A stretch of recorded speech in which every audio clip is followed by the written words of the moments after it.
Kastil Besi Hitam Bab 531, Pertemuan yang Menyedihkan. Setelah menghubungkan informasi yang dia dapatkan di kota Black Hot dengan informasi yang diberitahukan kepadanya oleh Hillman si anjing tua, Zhang Tai memiliki pemahaman yang jelas tentang situasi yang dihadapi koridor manusia Black Sun saat ini. Situasi saat ini jauh lebih parah dibandingkan 1 tahun yang lalu. Pasukan iblis mulai bergerak ke selatan. Dalam 10 bulan terakhir, 3 negara berturut-turut dihancurkan oleh pasukan iblis. Dalam kasus seperti itu, negara-negara Persatuan Negara Bagian Pusat di koridor manusia Black Sun harus mengoordinasikan kekuatan mereka untuk menindak bencana setan di koridor. Sementara itu, setiap negara di koridor manusia Black Sun mengirimkan pasukan elitnya ke utara dan bekerja sama satu sama lain jika mereka dihancurkan oleh iblis satu demi satu. Saat ini, hanya beberapa bencana iblis di negara-negara selatan yang dapat dihentikan. Negara-negara lain dipenuhi dengan api perang. Sejumlah besar pengungsi mulai melarikan diri ke selatan setelah memutari daerah yang dilanda setan. Sejak 2 tahun lalu, negara-negara selatan tersebut, khususnya Tiongkok, sudah mulai memindahkan penduduknya ke benua lain secara besar-besaran. Dalam perang suci berskala besar seperti itu, populasi manusia akan menjadi faktor utama bagi manusia untuk bertahan dalam perang ini nantinya. Pada saat ini, seluruh dataran Selene antara bagian utara Republik Simbian dan Kerajaan Titanic adalah perbatasan bagi semua negara di koridor manusia Black Sun untuk bertahan melawan setan.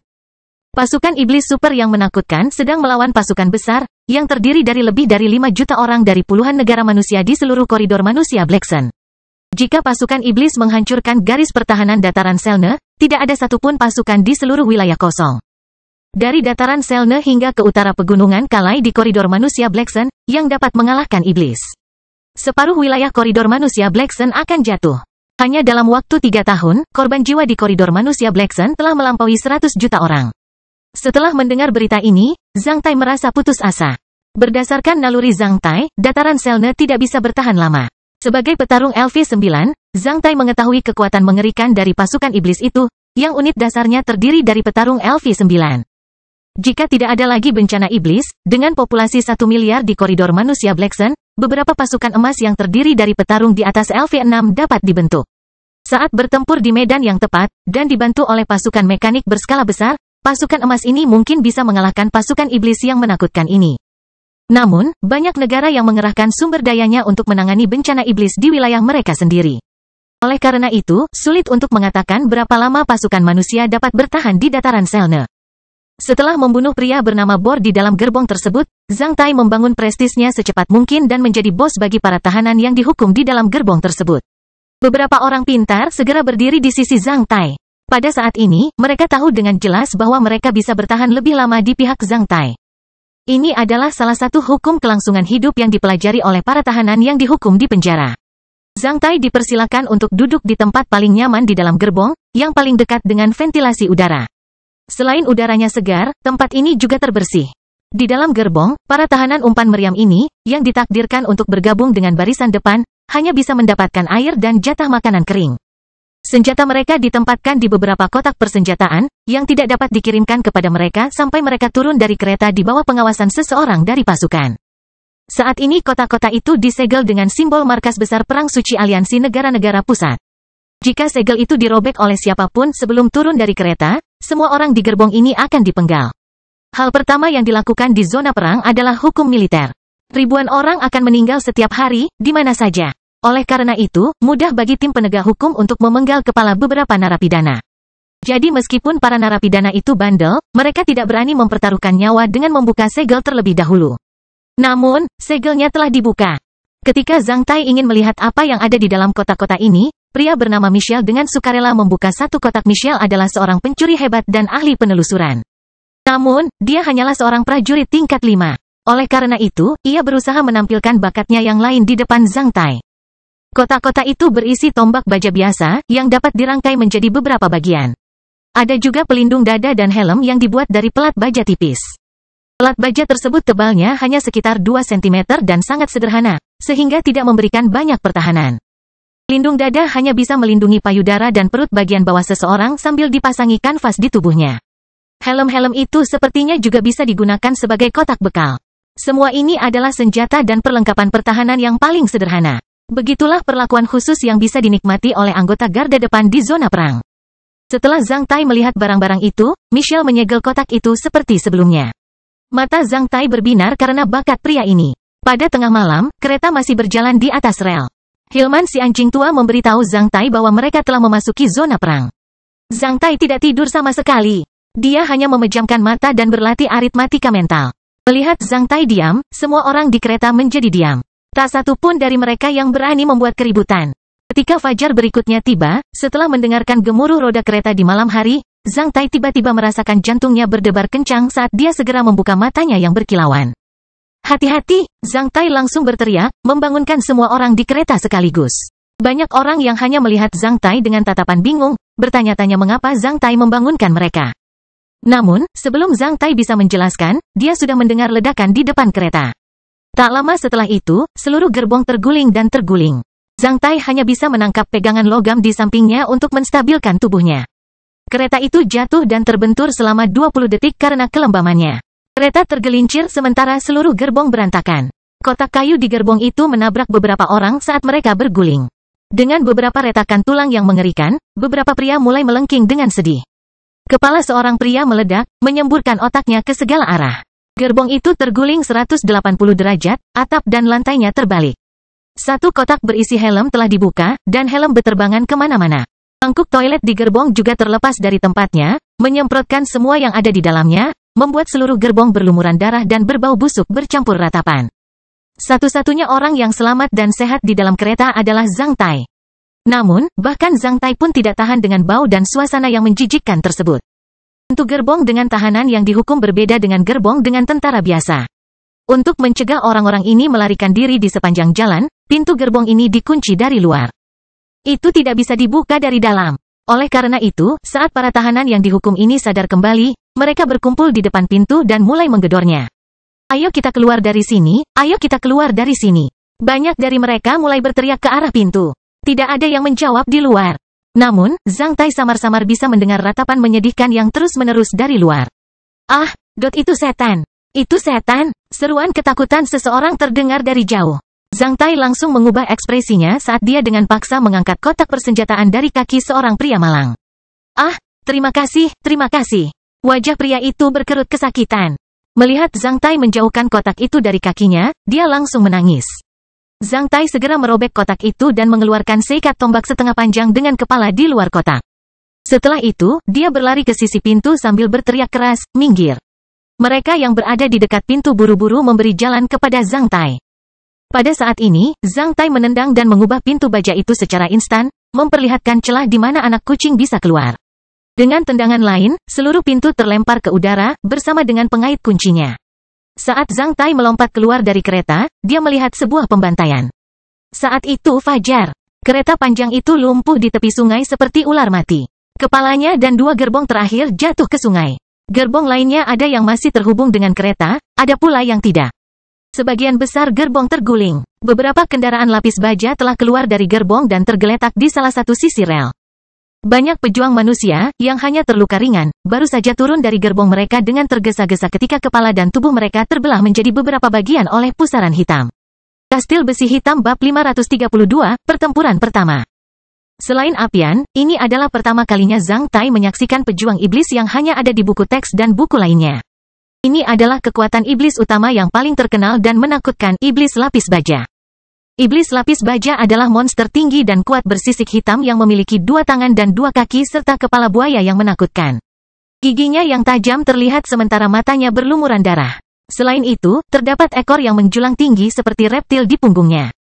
Iblis lapis baja itu rata-rata tingginya lebih dari 2,2 meter. Ia memiliki vitalitas yang besar dan kekuatan destruktif. Armor bersisik hitamnya memiliki pertahanan yang sama seperti lembaran besi tipis, yang tidak dapat ditembus oleh anak panah biasa dan beberapa baut busur ringan dari jarak 100 meter. Ketika Zhang Tai melompat keluar dari gerbong, dia melihat iblis-iblis lapis baja besi mengayunkan pedang tempur mereka yang melengkung dan mencabik-cabik prajurit manusia yang turun dari gerbong itu menjadi berkeping-keping secepat topan hitam. Mematikan yang terus-menerus. Beberapa iblis lapis baja besi bahkan mengebor ke dalam gerbong miring tersebut, menyebabkan banyak darah menyembur keluar dari gerbong secara terus-menerus. Di hadapan 10 iblis lapis baja besi, semua prajurit manusia di kereta bahkan tidak memiliki kesempatan untuk melakukan serangan balik. Seluruh kereta itu seperti mangsa yang ditarik ke tepi sungai dan dikelilingi oleh sekelompok buaya yang ganas. Daging dan darah berceceran di mana-mana. Terkadang, totem battle key bisa dilihat. Namun, semua totem pertempuran Qi akan segera menghilang, laba-laba hitam atau kelabang besar. Saat Zhang Tai mendarat di tanah, dia melihat iblis lapis baja berdarah melompat keluar dari kereta di depannya dan menyerbu ke arahnya dengan raungan yang melengking. Di mata iblis lapis baja besi itu, kereta Zhang Tai tidak diragukan lagi merupakan awal dari pesta berdarah lainnya. Saat para tahanan yang dihukum itu mengikuti Zhang Tai turun dari kereta, mereka melihat iblis lapis baja itu melesat ke arah sini. Raungan yang melengking dan menakutkan itu seperti hari kiamat akan datang. Zhang Tai menyipitkan matanya saat dia dengan cepat mengeluarkan lembing dari tangannya dan melemparkannya ke arah iblis lapis baja itu. Hampir di saat yang bersamaan, kepala iblis lapis baja besi itu meledak. Tak lama setelah itu, sebuah ledakan terdengar di udara. Iblis lapis baja terus berlari 2 langkah ke depan sebelum terjatuh. Mungkin di mata para iblis lapis baja itu, prajurit manusia LV1 dan sebagian besar pejuang manusia LV8 bisa dengan mudah dibunuh dengan 1 atau 2 tebasan. Demikian pula, di mata Zhang Tai, sebagian besar petarung kuat LV10 dan prajurit biasa LV1 bisa dengan mudah dibunuh oleh 1 lembing, belum lagi para iblis lapis baja LV9 itu. Itu merupakan keuntungan yang luar biasa. Ketika seseorang menembus suatu batas, dia dapat menjadikan semua orang di bawah batas itu menjadi lemah seperti semut dan cacing. Di mata Apian, Zhang Tai adalah seekor cacing, begitu pula para pejuang iblis LV9 di mata Zhang Tai. Lembing di tangan Zhang Tai adalah pestisida yang paling efektif. Dalam waktu kurang dari setengah detik, Zhang Tai telah melemparkan 3 lembing, dan menyemburkan kepala 3 pejuang iblis yang sedang melakukan pembantaian dalam jarak 100 meter. Tak lama setelah itu, Zhang Tai melompat ke atas kereta dan berlari menuju kepala kereta. Gerbong Zhang Tai berada di bagian tengah belakang kereta ini. Oleh karena itu, sebagian besar gerbong berada di depan Zhang Tai. Di atas kereta, dia bisa mendapatkan gambaran yang baik tentang situasi di kedua sisi kereta. Akan lebih mudah bagi Zhang Tai untuk membunuh para pejuang iblis itu dengan lembing. Sebelum Zhang Tai melompat ke atas kereta di depannya, dia melemparkan 2 lembing lagi dan membunuh 2 pejuang iblis lagi. Dalam sepersekian detik, Zhang Tai telah membunuh 6 setan lapis baja besi LV9. Setan-setan lapis baja lainnya mengeluarkan raungan yang menggelegar saat mereka bergegas menuju Zhang Tai dari segala arah. Pejuang iblis lebih ganas dan tak kenal takut dibandingkan pejuang manusia. Zhang Tai melemparkan 4 lembing lagi dalam sekejap, dan membunuh 4 kepala pejuang iblis lainnya sekaligus. Pada saat ini, 3 pejuang iblis terakhir tiba di sisi Zhang Tai. Dengan suara, zra, seorang pejuang iblis merobek bagian atas kereta dari dalam dengan pedang tempurnya dan menyerang perut bagian bawah Zhang Tai. Zhang Tai melompat menjauh. Hampir di saat yang bersamaan, petarung iblis itu melompat keluar dari bagian atas kereta yang rusak dan menyerang Zhang Tai sekali lagi. Zhang Tai bergerak mendekati petarung iblis itu sambil menghadapkan pedangnya yang tajam dengan gerakan mistis. Zhang Tai, yang tingginya baru mencapai bahu petarung iblis itu dan beratnya setengah dari petarung iblis itu, meninju dada petarung iblis itu. Dan segera menghancurkan tubuhnya hingga berkeping-keping sambil menyemprotkan daging dan darahnya kemana-mana. 2 pejuang iblis yang tersisa mengeluarkan suara melengking yang aneh saat mereka menerkam Zhang Tai pada saat yang bersamaan. Sebelum pedang petarung iblis menyentuh Zhang Tai, Zhang Tai telah melemparkan dirinya ke petarung iblis LV9 itu seperti seekor sapi gila. Menyebabkan pedang itu mengeluarkan seteguk darah seperti tertabrak kereta api dan membuatnya terbang mundur ke udara dari atas.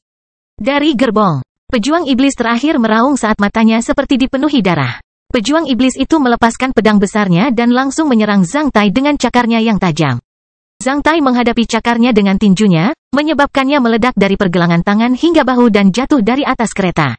Zhang Tai mengikuti petarung iblis itu dari atas kereta. Sebelum mendarat, dia dengan paksa menginjak petarung iblis itu.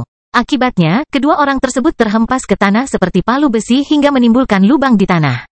Pejuang iblis itu meledak seperti tomat matang. Pejuang iblis itu, yang dikirim terbang kembali ke udara, berjuang untuk bangkit dari tanah. Ketika Zhang Tai berjalan ke arahnya, ia berlutut di tanah dengan satu lutut sambil memuntahkan darah. Zhang Tai menginjak ekornya sambil mengencangkan lehernya dari punggung dengan tangan kanannya. Petarung iblis itu kemudian mulai meronta dengan kuat sambil menangkap lengan Zhang Tai dengan tangannya, ingin membelah lengan Zhang Tai. Saat ini, dengan sekali klik, lehernya yang tebal patah. Tak lama kemudian, benda itu roboh ke tanah. Siapa lagi? Zhang Tai meraung sambil menatap sekeliling. Dia tidak menemukan pejuang iblis lagi, tetapi banyak tentara manusia dan tahanan terkutuk yang mengawasinya dengan tatapan menakjubkan. Saat menyaksikan prajurit manusia biasa itu, niat membunuh Zhang Tai perlahan memudar. Sejak pertarungannya dengan Apian, amarah yang ada di lubuk hati Zhang Tai akhirnya lepas. Zhang Tai menatap mereka dan melambaikan tangannya ke arah mereka. Michelle berlari ke sini dengan tampilan menarik. Ketika dia tiba di depan Zhang Tai, dia bahkan melirik mayat iblis yang kuat di depan kaki Zhang Tai. Jantungnya berdebar kencang, dia menelan ludahnya sambil berseru dalam hati, FCK. Ya apa ini, bos? Apa yang bisa saya bantu? Karena setan-setan ini ingin menghancurkan jalur kereta api, mereka tidak hanya akan menghancurkan jalur ini. Ajak beberapa orang dan lihat jalur lain di sana. Jika ada masalah di sana, pasang peringatan di depan jalan dan blokir jalan tersebut. Berlatihlah di jalur yang lain. Zhang Tai mengirimkan pesanan. Itu adalah kereta api multi jalur. Terlalu mudah bagi pesawat tempur LV-9 untuk menggagalkan keretanya. Karena serangan baru saja terjadi pada kereta di jalur ini, sulit untuk mengatakan bahwa kereta di jalur lain aman. Setelah menerima perintah tersebut, Michelle langsung waspada saat dia buru-buru berlari menuju trek lain bersama beberapa orang yang cekatan. Seperti yang diperkirakan oleh Zhang Tai, kurang dari 300 meter setelah Michelle lari dari tepi sungai, ia mulai berteriak, lintasan dan mur pondasi dilonggarkan. Lintasan dipindahkan 10 cm keluar. Setelah menemukan masalahnya, Michelle mulai memberi peringatan di rel kereta api bersama orang-orang lainnya. Seorang perwira militer berpangkat Letnan 1 yang separuh tubuhnya berlumuran darah berjalan menuju Zhang Tai bersama beberapa tentara dengan tatapan ragu-ragu. Sambil tergagap, Tuan, jika bukan karena lembing milik Zhang Tai yang menghantam petarung iblis di pihak orang ini, maka kepala orang ini sudah lama terpenggal. Di kereta militer menuju perbatasan, seseorang yang bisa membersihkan tim kecil pejuang iblis LV-9 dalam sekejap memenuhi syarat sebagai perwira militer. Berdasarkan kekuatan bertarung Zhang Tai, setidaknya dia adalah seorang kolonel. Pada saat ini, Zhang Tai tidak ingin menjelaskan apapun lagi kepada mereka. Setelah melirik pemandangan menyedihkan di atas tanah, Zhang Tai sedikit menghela nafas, Letnan 1, mari kita selamatkan orang-orang bersama-sama. Setelah itu, Zhang Tai dan semua orang yang bergerak mulai menemukan orang-orang yang terluka dan mayat satu demi satu gerbong dan membawa mereka keluar dari gerbong. Kereta yang tergelincir secara tiba-tiba menimbulkan banyak korban jiwa bagi para penumpang gerbong. Pembantaian gila-gilaan terhadap para pejuang iblis memperburuk situasi ini. Selain banyak perlengkapan militer, kereta ini juga membawa 2.000 tentara dari Cross Star Commerce Alliance, namun kurang dari 400 orang masih bisa bergerak sementara lebih dari 500 diantaranya terluka parah dan memerlukan perawatan medis tepat waktu. Ini adalah hasil dari pertempuran antara 2.000 resimen manusia dan 13 pejuang iblis. Kolonel dari 2.000 tentara itu adalah pejuang manusia LV-9. Saat dia keluar dari kereta, dia telah dicabik-cabik oleh 3 pejuang iblis. Jika bukan dirinya sendiri, Zhang Tai yakin bahwa tidak ada satupun dari 2.000 tentara yang bisa bertahan. Zhang Tai merasa agak murung. Dia akhirnya mengerti bahwa pasukan iblis yang menakutkan ini telah menggulingkan mode perang dari 2 perang suci antara manusia dan iblis. Di hadapan iblis-iblis seperti itu, prajurit manusia biasa akan kewalahan dan tidak ada bedanya dengan orang-orang biasa yang tidak bersenjata. Di hadapan pasukan iblis yang begitu menakutkan, lebih dari 95% pasukan manusia di koridor manusia Black Sun akan tersingkir. Jadi, bagaimana caranya berperang dalam perang yang begitu sulit? Setelah menarik semua orang yang terluka dan mayat keluar dari gerbong, mereka menemukan peluncur sinyal di dalam gerbong. Setelah beberapa menit, sinyal suar dipancarkan ke langit dengan tekanan tinggi, menyebabkan suar merah sekaligus. 1 jam kemudian, sebuah pesawat pengintai mini terbang menuju ke sini dari utara. Kecelakaan itu hanya terjadi sekitar 200 km dari kota Moko, yang paling dekat dengan perbatasan Selnep lain. Zhang Tai dan yang lainnya memerlukan waktu 2 hari untuk mencapai perbatasan. Kastil Besi Hitam Bab 533 tiba di teater operasi. 3 kota di dataran Selne antara utara Republik Simbian dan Kerajaan Titanic berada di bawah kendali manusia, yaitu Moko, Wolf dan Sradik. Ketiga kota tersebut membentuk garis pertahanan sepanjang lebih dari 500 km di selatan dataran Selne dari barat hingga timur. Saat ini, lebih dari 10 korps dan sekitar 5 juta tentara manusia berkumpul di 3 kota dan sekitarnya. Populasi korps logistik yang melayani orang-orang ini 2 kali lipat dari jumlah tersebut. Selain itu, banyak pasukan datang ke sini dari belakang untuk bergabung dalam perang ini. Di utara dataran Selne, populasi pasukan iblis dan boneka iblis juga lebih dari 3 juta. Selain itu, kekuatan iblis terus meningkat. Pada saat ini, semua orang di koridor manusia Black Sun fokus pada dataran Selne. 3 tahun sejak dimulainya Perang Suci ketiga, ini adalah pertempuran skala besar pertama antara pasukan manusia dan pasukan iblis. Ketika Zhang Tai dan para pengikutnya tiba di kota Moko, mereka menemukan bahwa kota ini telah menjadi medan pertempuran yang ganas. Kapal udara perang yang terbang melintasi langit seperti kawanan ikan mas krucian yang berenang melintasi sungai. Dari pinggiran kota ini, Zhang Tai memperhatikan bahwa masing-masing dari mereka mengenakan seragam militer yang sama. Selain laki-laki yang bertempur di sini, semua perempuan dan anak-anak di kota ini telah dievakuasi 4 bulan lalu. Berbagai perlengkapan militer menumpuk tinggi di stasiun. Demi pertahanan, seluruh bangunan di sekitar stasiun kereta api telah dibuldoser. Di bawah bimbingan banyak orang, kendaraan lapis baja dan tank secara bertahap diusir dari gerbong kereta, kemudian stasiun kereta api.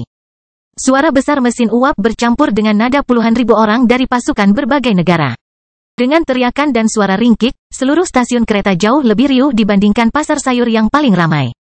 Korps Infanteri Lapis Baja Berat Kekaisaran nomor 7 dari Kekaisaran Daklin. Silakan berkumpul di stasiun nomor 7, Salin. Korps Infanteri Lapis Baja Berat Kekaisaran nomor 7 dari Kekaisaran Daklin, silakan berkumpul di stasiun nomor 7. Suara bariton yang serak terdengar dari pengeras suara alkemis mahal di stasiun kereta api, yang menutupi semua suara lainnya. Setelah mendengar suara ini, sekelompok pria tangguh dengan kotak logam besar di punggung mereka, yang tingginya setengah dari tinggi badan mereka, melompat dari kereta dan bergegas menuju stasiun nomor 7. Orang lain di depan mereka diusir dengan kasar. Orang-orang tangguh ini mengingatkan Zhang Tai pada iblis lapis baja. Sama halnya dengan iblis lapis baja, semua pria tangguh ini tingginya lebih dari 2,2 meter. Mereka seperti gunung.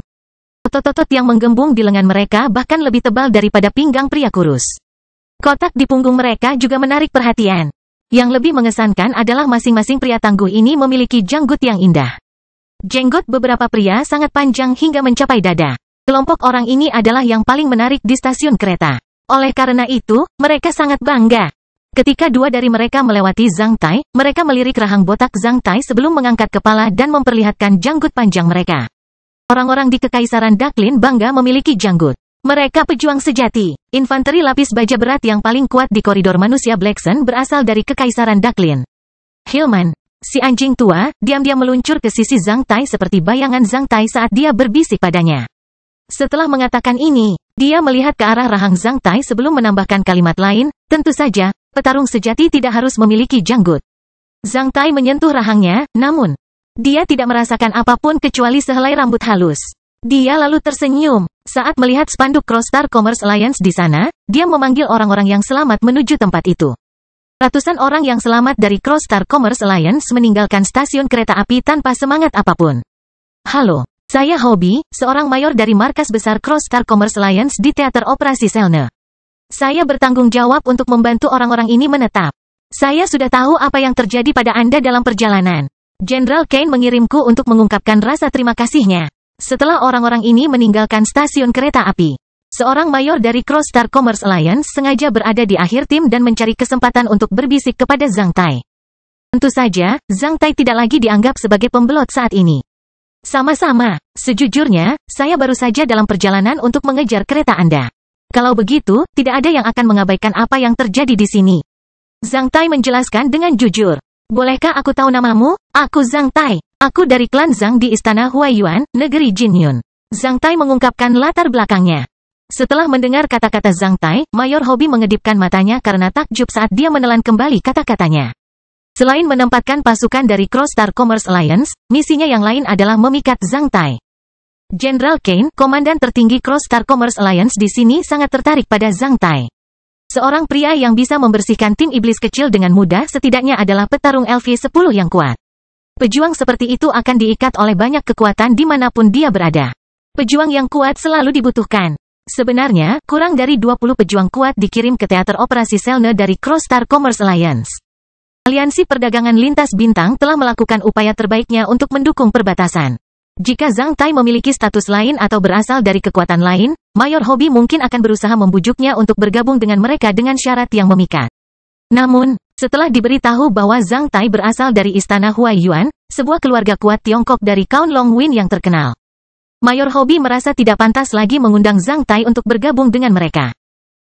Bolehkah aku tahu untuk apa kamu berada di sini? Setelah mengetahui status Zhang Tai yang sebenarnya, Mayor Hobby terlihat lebih sopan saat berbicara dengan Zhang Tai.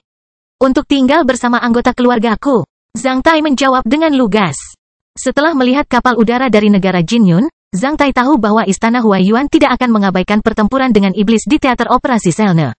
Meskipun ia telah tiba di ruang operasi, Zhang Tai tidak tahu di mana pasukan Istana Huaiyuan berada, karena saya baru saja berada di ruang operasi, saya tidak paham dengan situasi di sini. Bisakah Anda memberitahu saya perkemahan negara Jinyun dan Istana Huaiyuan? Pasukan negara Jin Yun dan Istana Huaiyuan bermarkas di Crystal Battle Fortress 40 km dari sini. Jawab Mayor Hobie seketika. Ah, itu luar biasa. Zhang Tai mengungkapkan senyuman bahagia.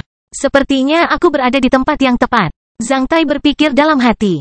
Mayor Hobie, bisakah Anda meminta seseorang mengantarku ke sana? Tentu saja tidak masalah. Mayor Hobie menjawab tanpa ragu-ragu.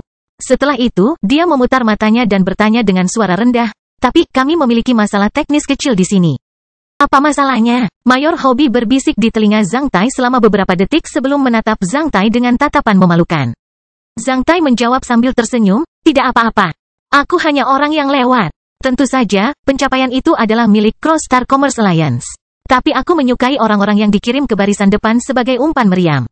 Bagaimana kalau memberi hadiah mereka untukku? Aku membutuhkannya. Berapa banyak orang di sana? 5. Saya ingat orang-orang itu dibunuh oleh setan dalam kecelakaan kereta api.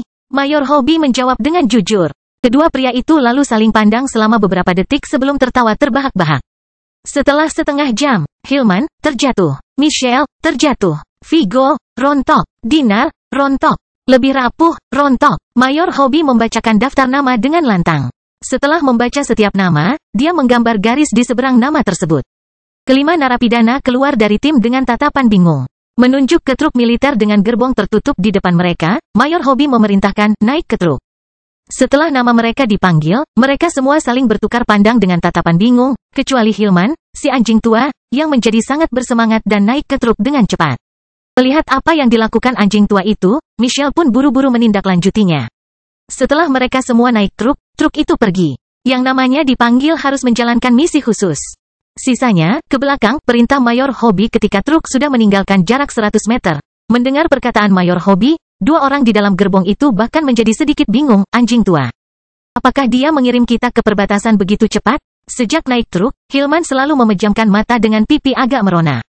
Sampai ditanya apakah dia membuka matanya dan mendesah, kita sudah bebas. Bebas. Orang lain tidak menyadari apa yang dia maksud. Hillman diam-diam berjalan ke depan gerbong yang terhubung dengan taksi. Setelah itu, dia menurunkan tubuhnya dan mengetuk jendela belakang yang bisa dibuka. Jendela belakang dibuka, memperlihatkan wajah Zhang Tai yang tersenyum. Kastil besi hitam bab 534 menjadi idola. Sambil tersenyum tipis, Zhang Tai berbalik dan memandang orang-orang di dalam gerbong itu dari kursi taksi.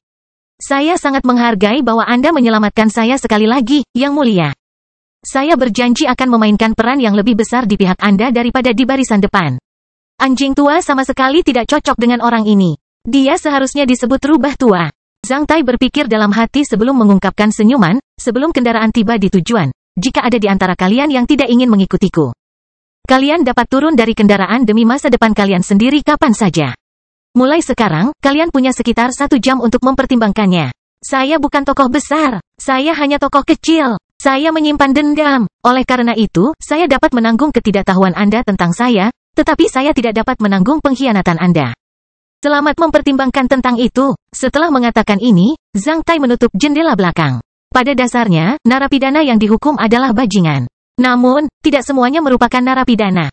Zhang Tai menyadari bahwa orang-orang ini tidak seburuk itu. Oleh karena itu, dia membawanya pergi. Adapun masa depan mereka, mereka sendiri harus mencari berkah. Memikirkan pengalaman cerah orang-orang ini pembohong, pencuri, penyelundup, pemalsu, dan dokter abnormal yang terutama bertanggung jawab mengebiri para pemerkosa. Zhang Tai bertanya-tanya apakah orang-orang ini akan memberinya julukan Raja Bajingan di masa depan. Sudahlah, Zhang Tai baru saja mengungkapkan senyumannya. Zhang Tai sangat percaya pada takdir. Selain itu, Zhang Tai tahu bahwa dia tidak terlihat seperti seorang raja kecuali dia menyamar sebagai seorang ayah. Oleh karena itu, dia memberi mereka waktu untuk mempertimbangkannya. Jika mereka tidak setuju, mereka boleh pergi. Itu bukanlah masalah besar. Setelah menutup jendela belakang, Zhang Tai tidak peduli lagi dengan keberadaan mereka.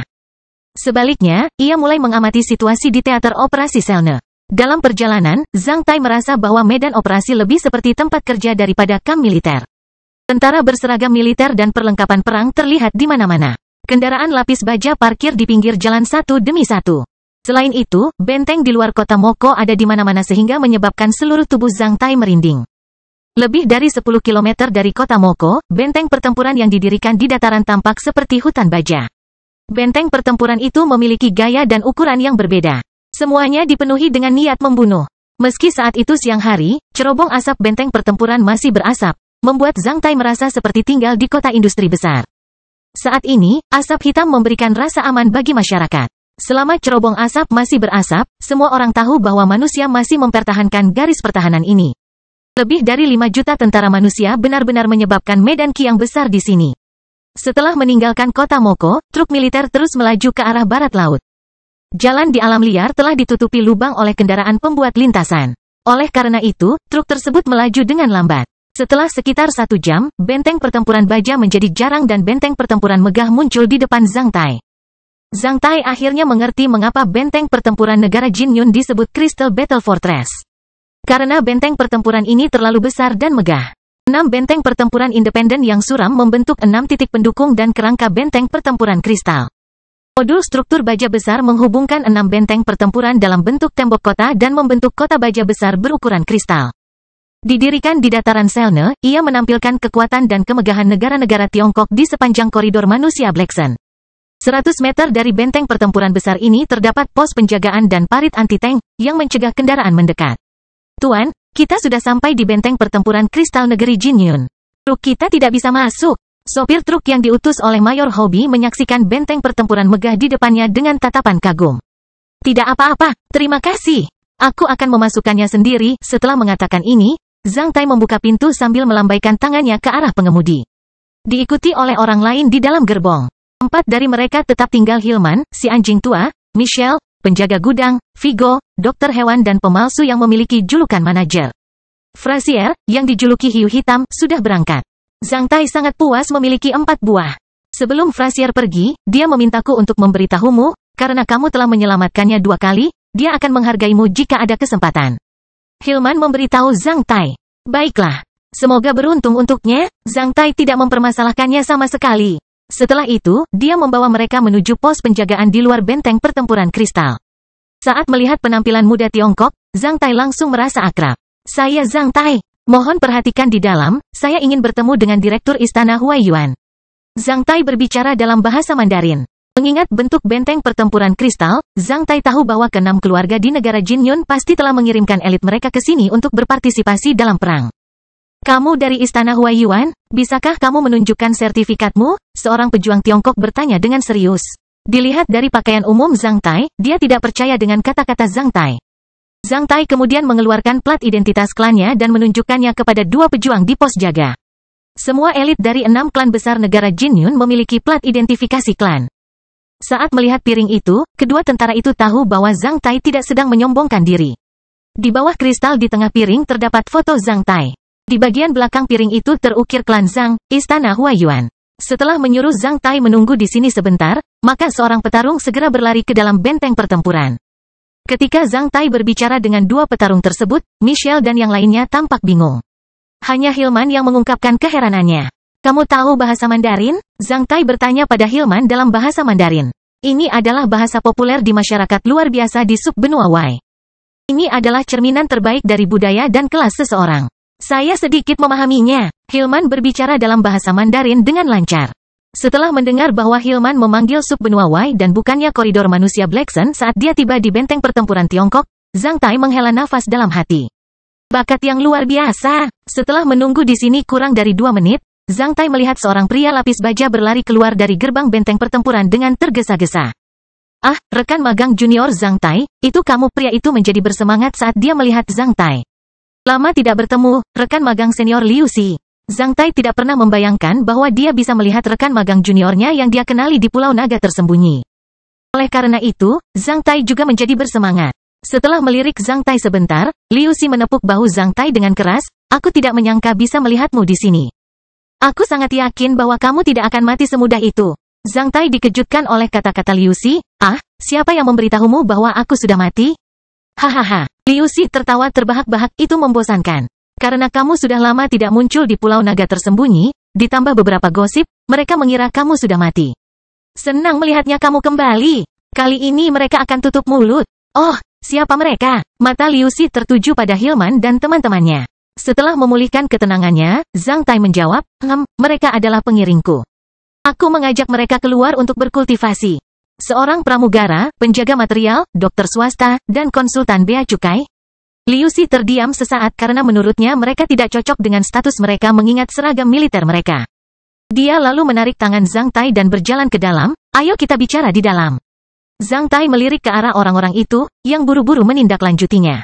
Oh, rekan magang senior Liu Xi, siapa direktur istana Huaiyuan di sini? Kakak senior Xi. Mendengar jawabannya, Zhang Tai hampir terjatuh. Ada apa, rekan magang junior? Ah, tidak apa-apa. Zhang Tai menelan ludahnya dan buru-buru berbohong, aku agak terkejut mendengarnya. Aku ingat kakak perempuan Xi baru saja berada di LV9 ketika aku meninggalkan istana naga tersembunyi. Benar-benar di luar imajinasiku kalau dia bisa memimpin situasi saat ini di sini atas nama istana naga tersembunyi. Kakak senior Xi sangat berbakat dan bersinar bagaikan matahari dan bulan.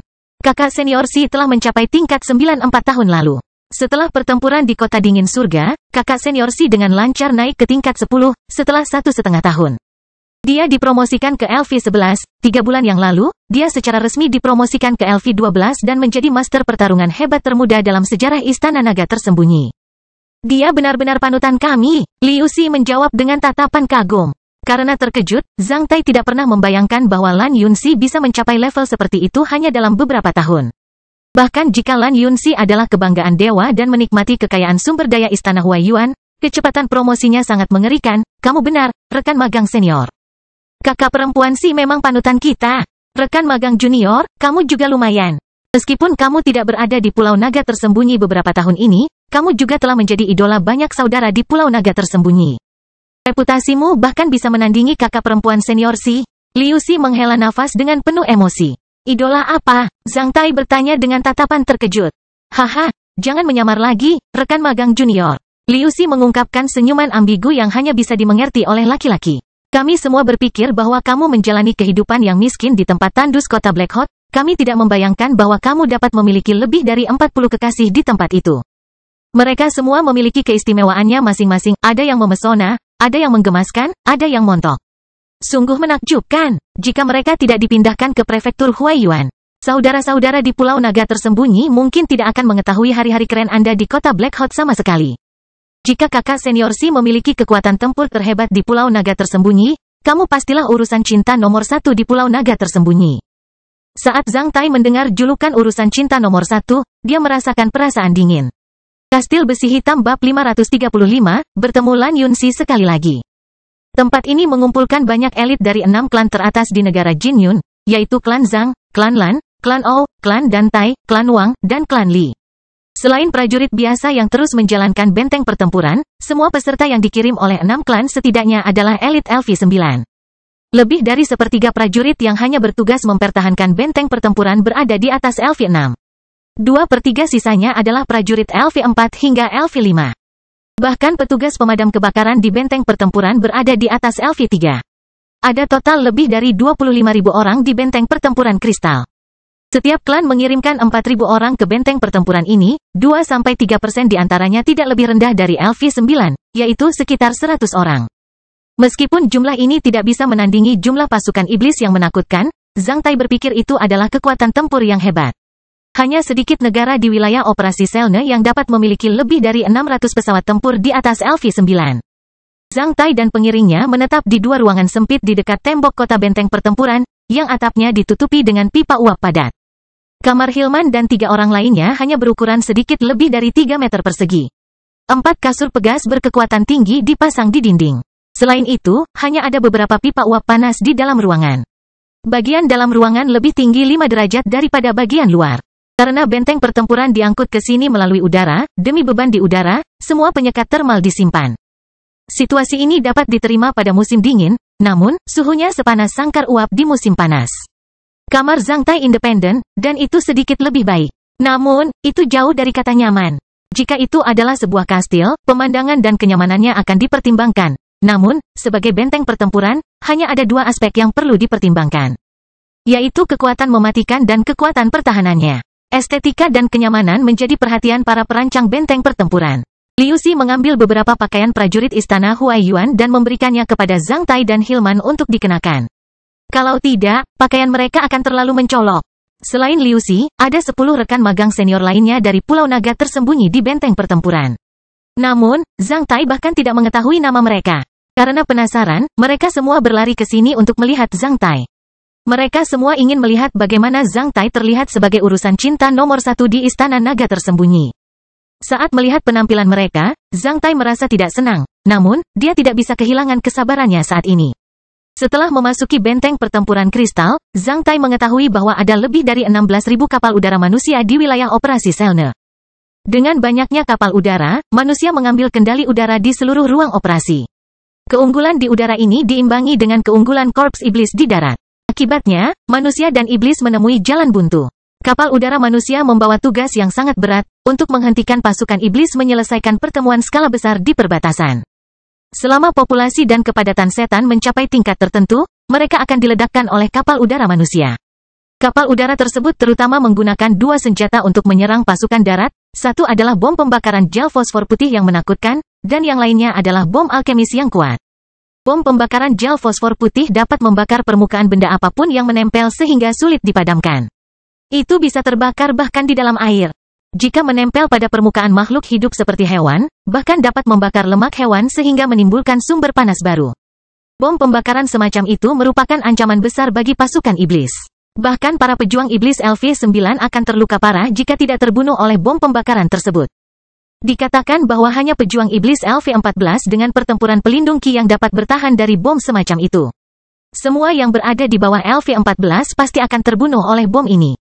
Bom pembakaran gel fosfor putih sekuat itu, belum lagi bom alkemis. Pada saat kritis, bom alkemis bahkan bisa membunuh seorang ksatria, belum lagi iblis pada umumnya. Liu Xi memberitahu Zhang Tai bahwa negara-negara telah mengumpulkan lebih dari 1.000 bom alkemis di teater operasi Selene. 3 kota, ratusan benteng pertempuran. Garis pertahanan yang membentang ratusan mil, lebih dari 1.000 bom alkemis, lebih dari 16.000 kapal udara perang, lebih dari 10.000 kendaraan lapis baja, dan lebih dari 5 juta tentara manusia. Semua ini menopang semangat manusia di teater operasi Selene. Teater operasi Selene secara keseluruhan berada dalam situasi yang sangat canggih dan sengit. Kapal udara manusia mencari peluang di udara untuk menyerang kapal udara iblis yang menakutkan, sementara pasukan iblis yang menakutkan mencari peluang di darat untuk mematahkan garis pertahanan. Selene manusia, tentu saja canggih hanya untuk tokoh besar dan orang luar. Bagi para pejuang elit LV9 yang biasanya menerobos dataran Selene untuk melawan pasukan iblis, perang suci ini hanyalah benturan antara pedang tajam tentang hidup atau mati. Sejak berdirinya benteng pertempuran kristal, Istana Huaiyuan telah kehilangan 20 pesawat tempur LV9 dan sekitar 400 pesawat tempur di bawah LV9. Pasukan pesawat kehilangan lebih dari 3.000 orang. Di ruang operasi ini, selama pesawat manusia dijatuhkan oleh iblis sayap, tidak ada pejuang di dalam pesawat tersebut yang dapat bertahan hidup kembali. Ruang operasi Selene hanyalah penggiling daging yang sangat besar. Pada saat ini, Lan Yunxi adalah panglima tertinggi pasukan kapal udara negeri Jinyun di teater operasi Selene. Tentu saja, dia tidak bisa tinggal di benteng pertempuran setiap hari.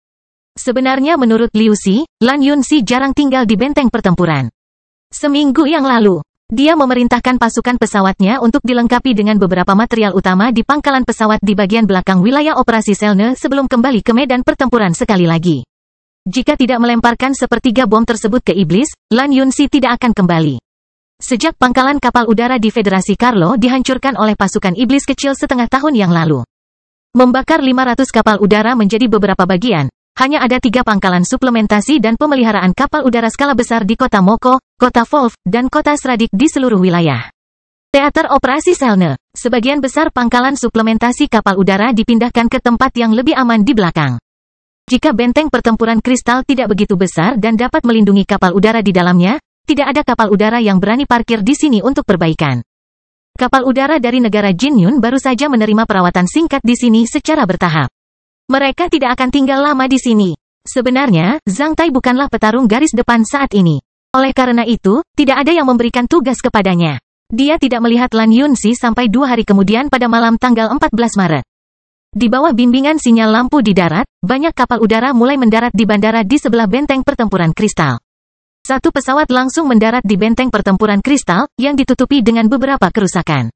Salah satu kantung udara independennya berbentuk datar. Semua anggota layanan darat mulai memperbaiki badan dan kantung udara pesawat dengan cepat.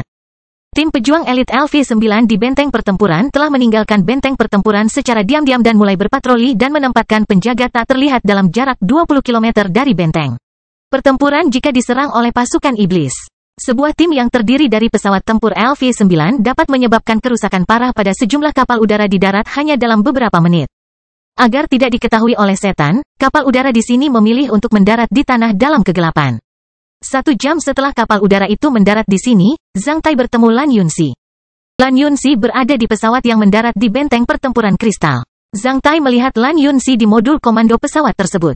Dia dikelilingi oleh banyak orang, yang semuanya adalah elit muda dari 6 klan dan perwira militer senior lainnya di pasukan pesawat. Pangkat militer pengemudi kapal udara tingkat kemarahan adalah kapten yang dapat memimpin pasukan kapal udara. Pangkat militer komandan 8 kapal udara tingkat kemarahan adalah mayor. Pangkat militer komandan 50 kapal udara tingkat kemarahan adalah letnan kolonel. Seorang kolonel dapat memimpin 200 kapal udara tingkat kemarahan. Lan Yunxi sebagai Panglima Angkatan Udara dapat memimpin hampir 1000 kapal udara tingkat kemarahan. Ketika Zhang Tai dibawa ke modul komando oleh Liu Xi, dia melihat Lan Yunxi duduk di kursi komando dan menunjuk ke seorang pria kuat dan tinggi berpangkat kolonel. Meskipun pesawat layang dilepaskan sebelum serangan pesawat dapat mewujudkan peringatan dini dan penyelidikan sampai tingkat tertentu, di depan setan sayap. Pejuang yang memanipulasi pesawat layang hampir tidak bisa bertahan hidup. Kali ini, kami kehilangan 13 pesawat layang. Sekarang, pengemudi setiap pesawat layang dipilih dengan undian. Para pejuang memiliki semangat tinggi. Mereka semua menganggap pengorbanan seperti itu sebagai suatu kehormatan besar. Namun, ini bukan cara yang berkelanjutan. Lan Yunxi sudah melihat Zhang Tai masuk. Namun, dia bahkan tidak meliriknya. Sebaliknya, dia hanya memperhatikan pendapat orang-orang di sekitarnya. Melihat wajahnya yang dingin, jantung Zhang Tai mulai berdebar kencang. Kesopanan yang berlebihan merupakan semacam kebanggaan, demikian pula, Lan Yunxi, yang memiliki tampilan tanpa ekspresi, adalah yang paling ekspresif di mata Zhang Tai. Karena Liu Xi mempunyai tugas di malam hari, setelah membawa Zhang Tai ke sini dan memberitahunya tentang sesuatu, dia kemudian pergi.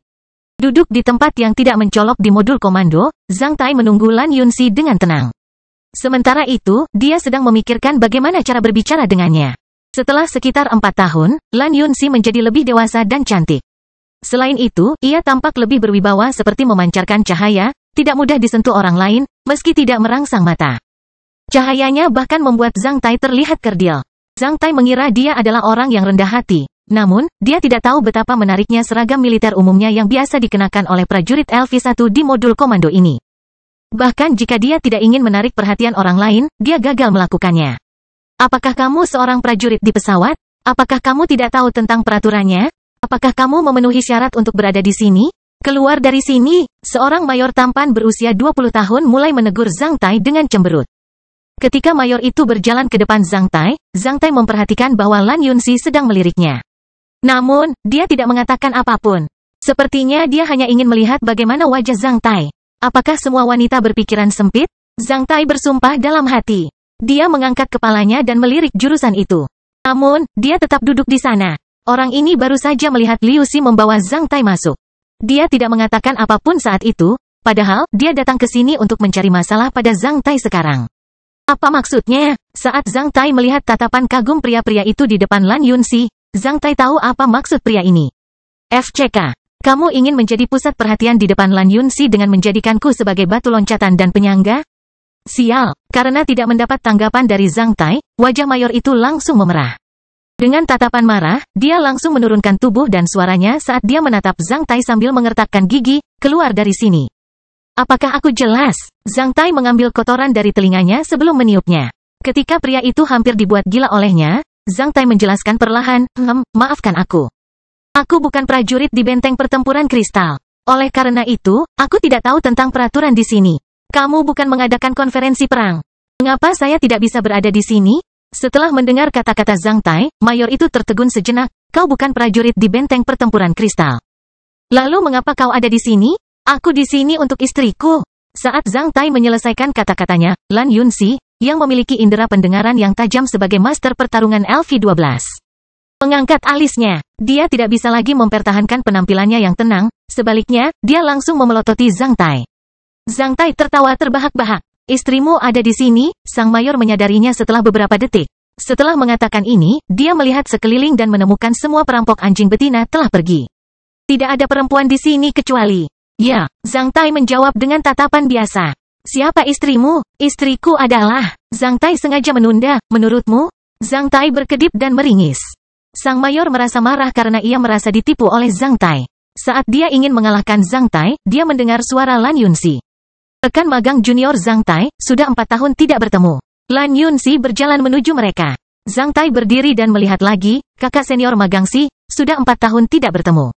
Kamu terlihat lebih cantik. Mendengar pembicaraan jujur antara Zhang Tai dan Lan Yunxi, semua orang di modul komando fokus pada Zhang Tai, yang hampir mengubah Zhang Tai menjadi obor yang menyala.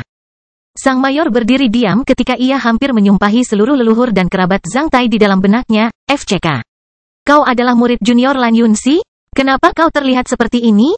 Apa kau tidak menjebakku? Melihat bahwa semua orang memfokuskan pandangan mereka pada Zhang Tai, Lan Yunxi mengungkapkan senyum lebar ketika dia mulai memperkenalkan kepada para penonton dengan sangat lugas. Bolehkah saya meminta perhatian Anda? Saya akan memperkenalkan seseorang kepada Anda. Ini adalah Zhang Tai, Mai rekan magang junior, pembunuh wanita nomor 1 di antara generasi muda Istana Huaiyuan. Sebelum dia menjadi dewasa, dia sudah memiliki lebih dari 40 kekasih. Rekan magang junior saya lebih terkenal daripada saya di Pulau Naga Tersembunyi. Niat membunuh.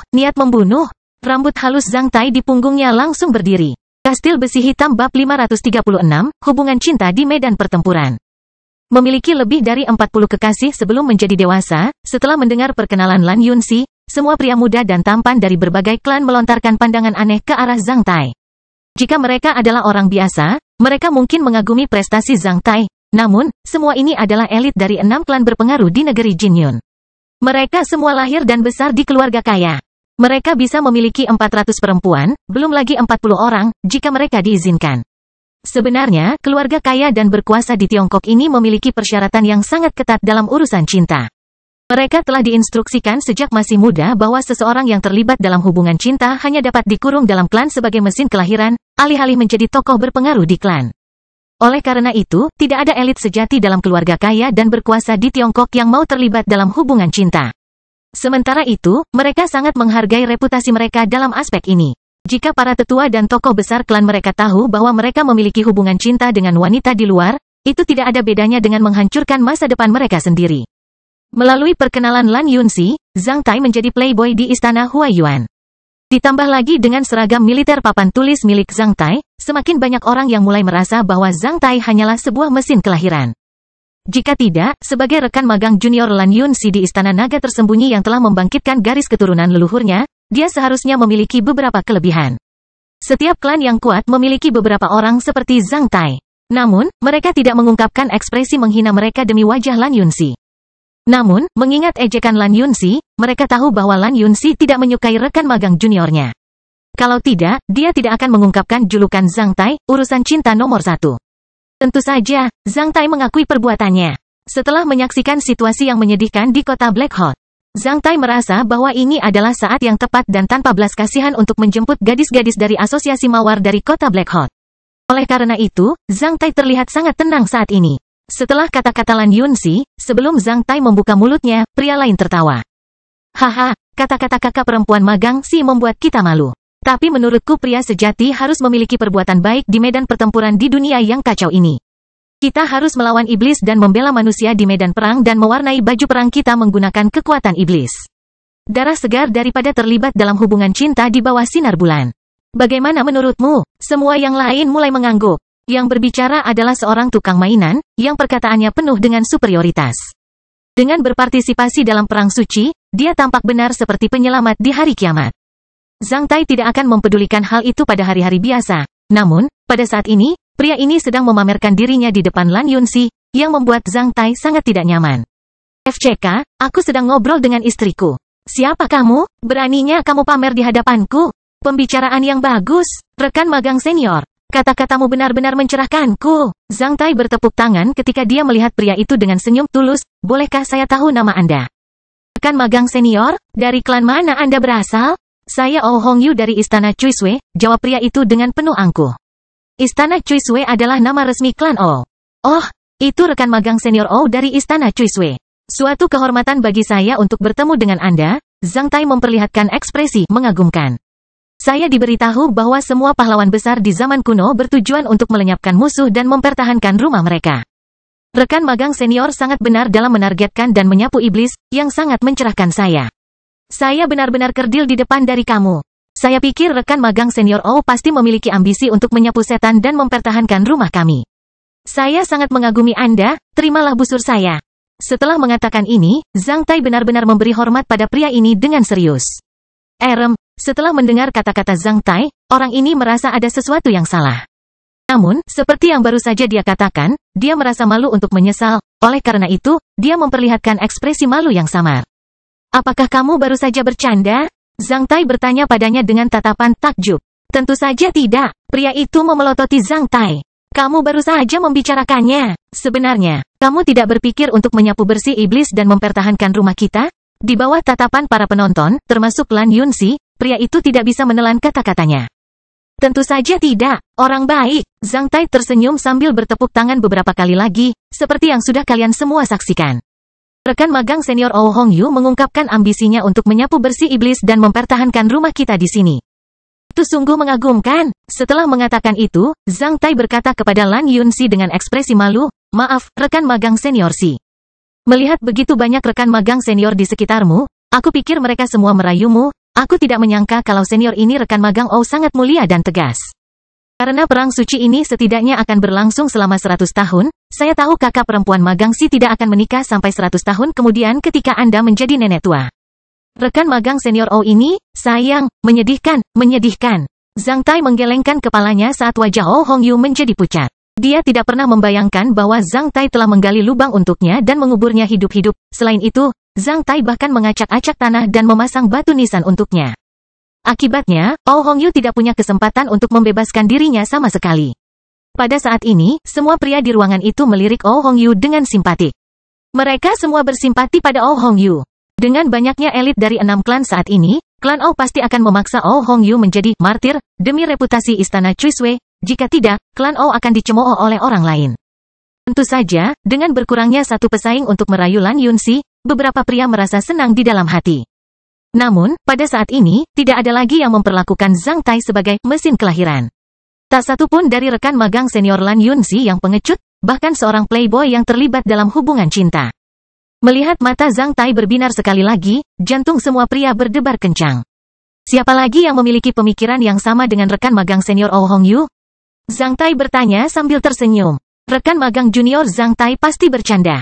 Meskipun ambisi rekan magang junior Hong Yu sangat mengagumkan, perang suci ini akan berlangsung selama 100 tahun, bahkan 1000 tahun. Menghadapi perang suci, adalah tanggung jawab kita untuk melindungi manusia dengan membunuh iblis di medan perang, namun, merupakan tanggung jawab kita juga untuk memperluas garis keturunan klan kita. Jika generasi kita tidak dapat menyapu bersih iblis, kita akan meminta putra dan cucu kita membersihkan iblis.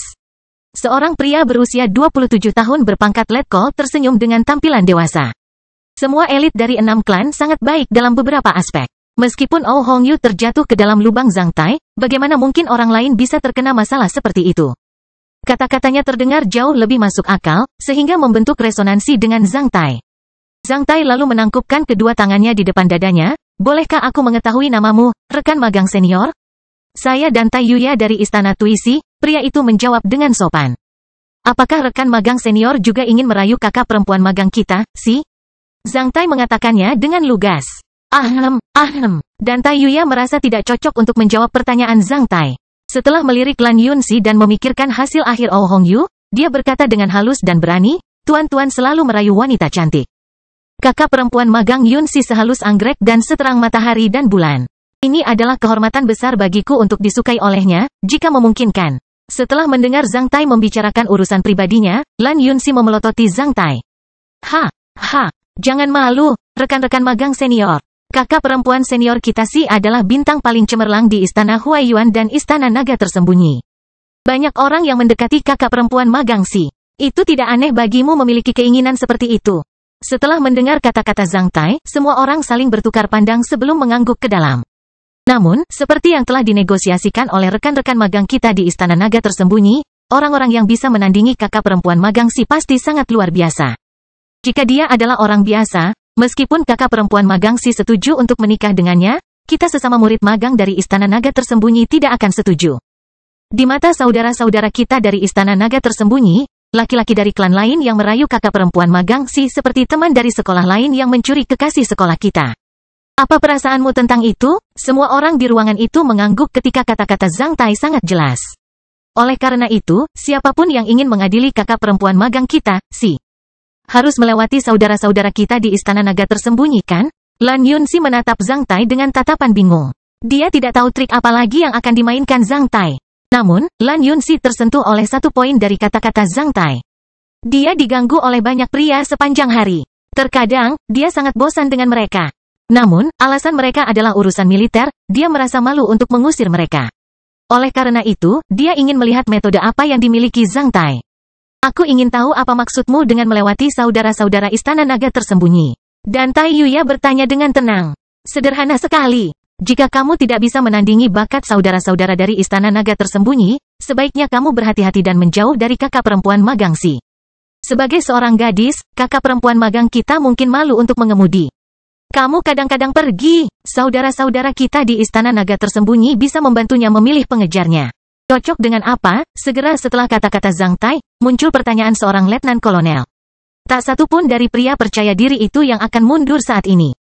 Barang apapun yang berkaitan dengan uang atau latar belakang keluarga tidak dapat dipercaya karena itu bukan bakat Anda sendiri. Saya punya barang bagus. Karena kita berada di ruang operasi pertama, tempat tujuan semua pria, kita akan mencocokkan jumlah iblis sayap yang bisa kita bunuh. Seperti yang telah disebutkan oleh kakak perempuan magang Si, aku hanyalah seorang tukang mainan dan rekan magang juniornya yang paling pengecut, ayo bertaruh dengan 3 bulan. Mereka yang tidak bisa membunuh iblis sayap sebanyak aku dalam waktu 3 bulan akan tinggal jauh menjauh dari kakak magang senior Si. Seekor katak tidak bermimpi memakan angsa. Dalam 3 bulan ke depan, kecuali urusan militer, tolong jangan mendekati kakak magang senior dengan alasan lama itu demi perasaan orang lain. Apakah kamu memikirkan hal itu? Orang-orang itu saling bertukar pandang sebelum mengangkat kepala seperti unggas buruan dengan senyuman tak terduga. Hahaha, itu lucu. Orang-orang dari Istana Naga Tersembunyi benar-benar lucu. Seorang pria tertawa histeris, aku akan menjodohkannya denganmu. Mari kita lihat apakah aku memenuhi syarat untuk mengadili kakak perempuan magang Si setelah 3 bulan. Saya Wang Hu. Rekan magang junior ini benar-benar lucu. Mari kita minum jika ada kesempatan. Seorang pria berkumis berjalan ke sini dan menepuk bahu Zhang Tai sebelum pergi. Dan Tai Yuya juga tersenyum, rekan magang junior Zhang Tai benar. Kalau begitu, mari kita samakan kekuatan bertarung kita. Kita akan santai setelah 3 bulan. Setelah meninggalkan kata-kata tersebut, dan Tai Yuya juga pergi. Orang-orang lainnya saling bertukar pandang sebelum pergi. Hanya Oh Hong Yu yang memelototi Zhang Tai sebelum pergi. Dalam sekejap, hanya ada Zhang Tai dan Lan Yunxi di modul perintah. Apa maksudmu? Rekan magang junior Zhang Tai? Lan Yunxi memelototi Zhang Tai sambil menekankan istilah rekan magang junior. Sejak kapan kamu mulai peduli dengan urusan pribadiku? Zhang Tai memperlihatkan senyuman nakal, karena begitu banyak pria yang mengelilingimu. Aku takut. Aku takut memakai topi hijau satu. Segera setelah dia menyelesaikan kata-katanya, Zhang Tai menemukan mata Lan Yunxi berubah menjadi hijau saat dia perlahan bergerak menuju Zhang Tai dengan ki yang semakin berbahaya. Zhang Tai dengan paksa menelan ludahnya saat dia mundur karena takut. Apa yang kamu inginkan? Hijau, gumam Lan Yunxi sambil mengertakkan gigi. Sepertinya dia terobsesi dengan hantu saat dia melotot, dasar bastard. Segera setelah mengatakan ini, Lan Yunxi melesat ke arah Zhang Tai dengan kecepatan tinggi sehingga Zhang Tai bahkan tidak bisa menangkap sosoknya. Jangan pukul wajahku, Kastil besi hitam bab 537, budidaya di pesawat. Zhang Tai meninggalkan pesawat dengan hidung berdarah dan wajah bengkak dan tampak sangat malu. Namun, dia tidak merasa tertekan tentang hal itu, sebaliknya, dia merasa sedikit santai. Dia merasa lega setelah dipukuli oleh Lan Yunxi. Yang paling dia takuti adalah diabaikan oleh Lan Yunxi. Kembali ke benteng pertempuran, Hilman dan 3 orang lainnya benar-benar terkejut dengan ekspresi malu Zhang Tai. Mereka mengira Zhang Tai bertemu setan di jalan. Zhang Tai tidak mau menjelaskannya kepada mereka. Dia membiarkan mereka tidur nyenyak dan kembali ke negeri Jinyun bersamanya besok. Kita akan kembali ke negeri Jinyun besok? Michelle bertanya pada Zhang Tai dengan tatapan luar biasa.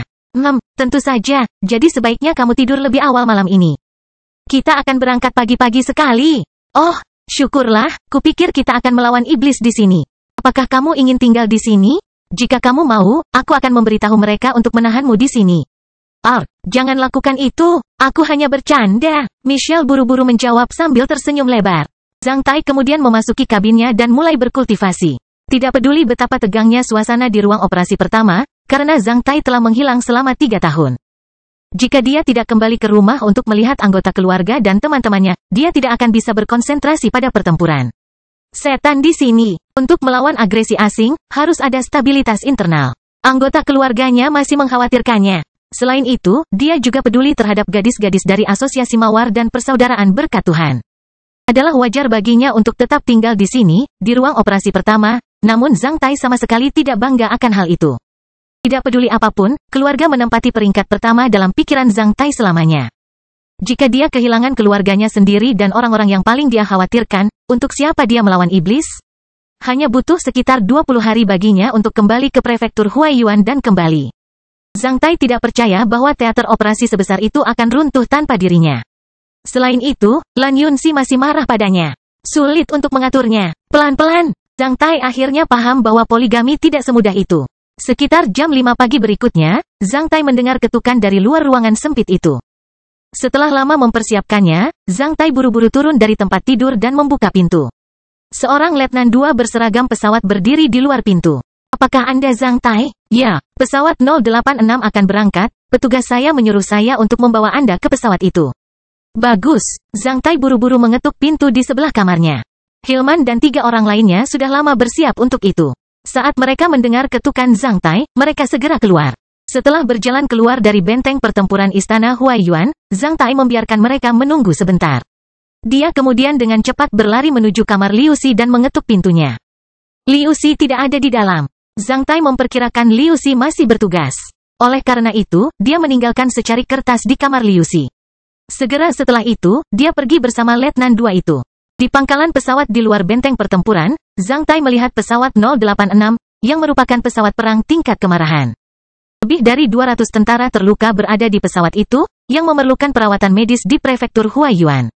Dibandingkan dengan mereka, Zhang Tai hanya sekedar bermain-main. Pengemudi itu tidak mengetahui status Zhang Tai. Oleh karena itu, ketika Zhang Tai menaiki pesawat tersebut, pengemudinya tidak muncul. Awak pesawat juga menganggap Zhang Tai sebagai seorang pengecut dari istana Huaiyuan yang buru-buru melarikan diri saat melihat bahaya di perbatasan. Zhang Tai tidak peduli dengan pikiran mereka. Ketika seseorang sudah cukup kuat, dia memang tidak perlu mempedulikan perasaan orang lain, dia juga tidak akan menunjukkan dirinya di depan orang lain. Zhang Tai memperkirakan bahwa dia telah membunuh puluhan ribu boneka iblis, 13 iblis LV9, dan 1 iblis LV14 sejak kecelakaan di Heaven's Cold City hingga saat ini. Dia bertanya-tanya apakah ini merupakan kontribusi yang dia berikan kepada manusia dalam perang suci atau tidak. Oleh karena itu, dia sangat yakin dengan situasinya saat ini. Kali ini, 5 diantaranya dialokasikan dengan 5 kabin mandiri. Meskipun agak ramai tapi itu lebih baik daripada di benteng pertempuran kristal. Sedangkan karena terlalu banyak tentara yang terluka di dalam, seluruh pesawat dipenuhi dengan bau air yang didesinfeksi. Kurang dari 10 menit setelah mereka naik, pesawat 086 perlahan-lahan melayang di udara di bawah bimbingan sinyal lampu tanah. Pada saat yang sama, rantai jangkar yang digunakan untuk memperbaiki pesawat juga dikumpulkan. Berdiri di dek pesawat, Zhang Tai mengamati benteng pertempuran ini. Di atas benteng pertempuran istana Huaiyuan, Zhang Tai melihat sosok anggun sedang mengawasi pesawat ini. Itu adalah Lan Yunxi. Tunggu aku akan segera kembali. Tunggu aku kembali. Aku akan membunuh semua iblis sayap dan mengusir semua bajingan itu. Zhang Tai berteriak ke arah sosok itu. Setelah mendengar seruan Zhang Tai, sosok itu langsung berbalik dan memasuki benteng pertempuran. Sambil menyentuh hidungnya, Zhang Tai memperhatikan para pejuang yang memanipulasi beberapa senjata pertahanan di geladak sambil menatapnya seolah-olah mereka melihat orang idiot. Kamu bisa membunuh iblis sayap? Seorang prajurit Tiongkok tangguh dengan pangkat sersan kelas 1 bertanya pada Zhang Tai. Belum, tapi menurutku itu tidak sulit. Zhang Tai mengangkat bahu. Nak, jangan bicara omong kosong. Jika kamu bisa membunuh iblis sayap, aku akan memanggilmu kakek. Apakah iblis sayap itu rumit? Tentu saja, mereka adalah iblis tingkat 9. Selama mereka mencapai sudut pertahanan pesawat yang mati, iblis satu sayap dapat merobek semua kantung udara utama dari pesawat tingkat kemarahan dalam 1 menit. Untuk menghadapi iblis sayap, kita telah kehilangan terlalu banyak saudara. Apakah iblis sayap terbang lebih cepat dari pesawat? Tentu saja. Apakah mereka lebih cepat dari pesawat layang? Hampir. Mengapa tidak mengalahkan mereka dengan pesawat layang? Nak, jangan menyombongkan diri, pesawat layang itu tidak seperti pesawat udara. Senjatanya terbatas. Hanya ada pengemudi di dalamnya. Bagaimana cara mengalahkan setan di kokpit? Sersan kelas 1 itu menatap Zhang Tai. Apakah kamu memiliki pesawat layang di pesawat ini? Tentu saja. Haha, kamu akan tahu cara mengalahkan mereka. Zhang Tai tersenyum sebelum meninggalkan geladak. FCK, bocah ini pasti belum pernah ke medan pertempuran, kata seorang tentara digeladak setelah Zhang Tai pergi. Semua yang lain mengangguk. Setelah meninggalkan dek, Zhang Tai langsung kembali ke kabinnya. Dia menyuruh Hilman untuk meneleponnya jika pesawat itu menghadapi serangan udara. Setelah itu, dia menutup pintu dan mulai berkultivasi. Zhang Tai memperkirakan ia memerlukan waktu setidaknya 7 hari dengan pesawat udara dari dataran Selne ke prefektur Huaiyuan di negara Jinyun. Dia bisa mendapatkan kultivasi yang baik pada periode ini. Tentu saja, jika pesawat itu bertemu dengan serangan beberapa burung ibis paruh besi dalam perjalanan pulang, itu akan luar biasa. Zhang Tai duduk dengan menyilangkan kaki di kabin sempit saat dia mulai memvisualisasikan rune misterius dari Sutra Hutan Belantara Besar. Setelah itu, dia mulai melafalkan kata-kata sejati yang tak ada habisnya dari Sutra Alam Liar yang agung. Dia harus melafalkan kata-kata sebenarnya dari Sutra Alam Liar Besar yang tak ada habisnya sebanyak 50 kali sebelum mengaktifkan lantai kedua pagoda semua roh. Selama lantai kedua diaktifkan, Zhang Tai akan memiliki 5 Great Wilderness Seal, segel hutan belantara besar, dan dapat memanipulasi semua makhluk hidup LV1. Setelah itu, Zhang Tai akan bersiap untuk melihat betapa kuatnya metode pengendalian hewan berbasis jiwa dalam Sutra Alam Liar Besar. Saat Zhang Tai menggumamkan kata-kata yang sebenarnya satu demi satu, rune misterius seukuran kecebong secara bertahap terbentuk di benak Zhang Tai sebelum masuk ke lantai 2 pagoda semua roh. Secara bertahap, lantai kedua pagoda semua roh mulai bersinar. Zhang Tai dengan lembut mempercepat. Lambat laun, setiap kalimat dari kata-kata sejati Great Wilderness yang tak ada habisnya keluar dari mulutnya dalam bentuk satu suku kata. Saat dia membaca terlalu cepat, dia hanya mendengar suara bas. Kemudian, semua sel Zhang Tai mulai bersenandung. Dalam berkultivasi, Zhang Tai lupa waktu. Ketika dia merasa lapar saat perutnya berbunyi seperti guntur, dia langsung mundur dari keadaan melafalkan kata-kata sejati yang tak ada habisnya di hutan belantara besar. Setelah itu, Zhang Tai turun dari tempat tidur. Setelah menggerakkan anggota tubuhnya, dia membuka pintu dan berjalan keluar. Bos, kamu keluar, pemalsu setengah botak. Abu langsung menghela nafas saat dia melihat Zhang Tai keluar. Apa yang salah? Zhang Tai bertanya karena penasaran. Bos, kami semua mengkhawatirkanmu selama 3 hari terakhir. Jika kamu tidak keluar hari ini, Hilman akan memanggil kapten untuk mendobrak pintumu dengan paksa. Oh, aku sudah berkultivasi 3 hari? Kamu tidak tahu sudah berapa lama kamu berkultivasi, bos? Dalam kultivasi, Anda akan memiliki pengalaman waktu yang berbeda. Oh, Abu menggaruk kepalanya. Dunia petarung senior terlalu misterius bagi para prajurit LV2 atau 3 ini. Apakah pesawat itu telah diserang oleh binatang terbang itu? Tidak. Abu menggelengkan kepalanya. Mana kantinnya? Aku mau makan sesuatu. Ah, bagus. Meskipun ada terlalu banyak makanan di Castle of Black Iron, Zhang Tai tidak ingin menggunakan Castle of Black Iron tanpa keadaan darurat. Dalam perjalanan ke kantin, Zhang Tai menemukan bahwa Vigo sedang menangani luka para prajurit yang terluka itu dengan profesional seperti seorang dokter. Tampaknya Vigo mendapat rasa hormat yang besar dari para prajurit yang terluka itu. Zhang Tai diberitahu bahwa orang ini adalah seorang ahli bedah sebelumnya. Hilman sedang bermain catur dengan pengemudinya. Saat ini, Vigo dan Hilman adalah orang paling populer di pesawat itu. Ketika Zhang Tai sedang makan, Michelle diam-diam berlari ke arah sini dan berbisik kepada Zhang Tai, "Bos, saya tahu di mana kotak kode pesawat itu. Apakah Anda ingin melihat apa yang ada di dalamnya?" Zhang Tai hampir menyemprotkan sup ke mulutnya. "Sial, apa itu?" Setelah mendengar perkataan Michelle, Abu pun tersenyum malu-malu. Setelah mengamati sertifikat mereka akhir-akhir ini, ternyata sangat mudah untuk memalsukannya. Zhang Tai mengeluarkan piring klannya dan melemparkannya ke Abu. "Bisakah kamu memalsukan ini?" Setelah mengamati pelat itu sekitar setengah menit, Abu menjawab, "Saya bisa membuat yang dengan tampilan yang sama. Namun, sulit untuk memalsukannya sepenuhnya. Paduan khusus di dalamnya tidak dapat dibeli di pasar. Jika diganti dengan bahan lain, bisa diperhatikan oleh para ahli. Butiran dan lubang halus pada pelat ini membentuk mesin yang sangat canggih kode identifikasi 3 dimensi. Tanpa rumus decoding digital, saya tidak dapat melewati mesin identifikasi perbedaan. Saya memerlukan setidaknya 40 parameter untuk memecahkan kode-kode identifikasi ini. Selain itu, saya harus menggunakan kartu pemrograman inti dari mesin perbedaan untuk sepenuhnya membalikkan formula decoding digital." "Kamu tahu perbedaan mesinnya?" Zhang Tai melirik pria setengah botak itu. "Apakah penjagal babi tidak tahu cara memoles pisau?"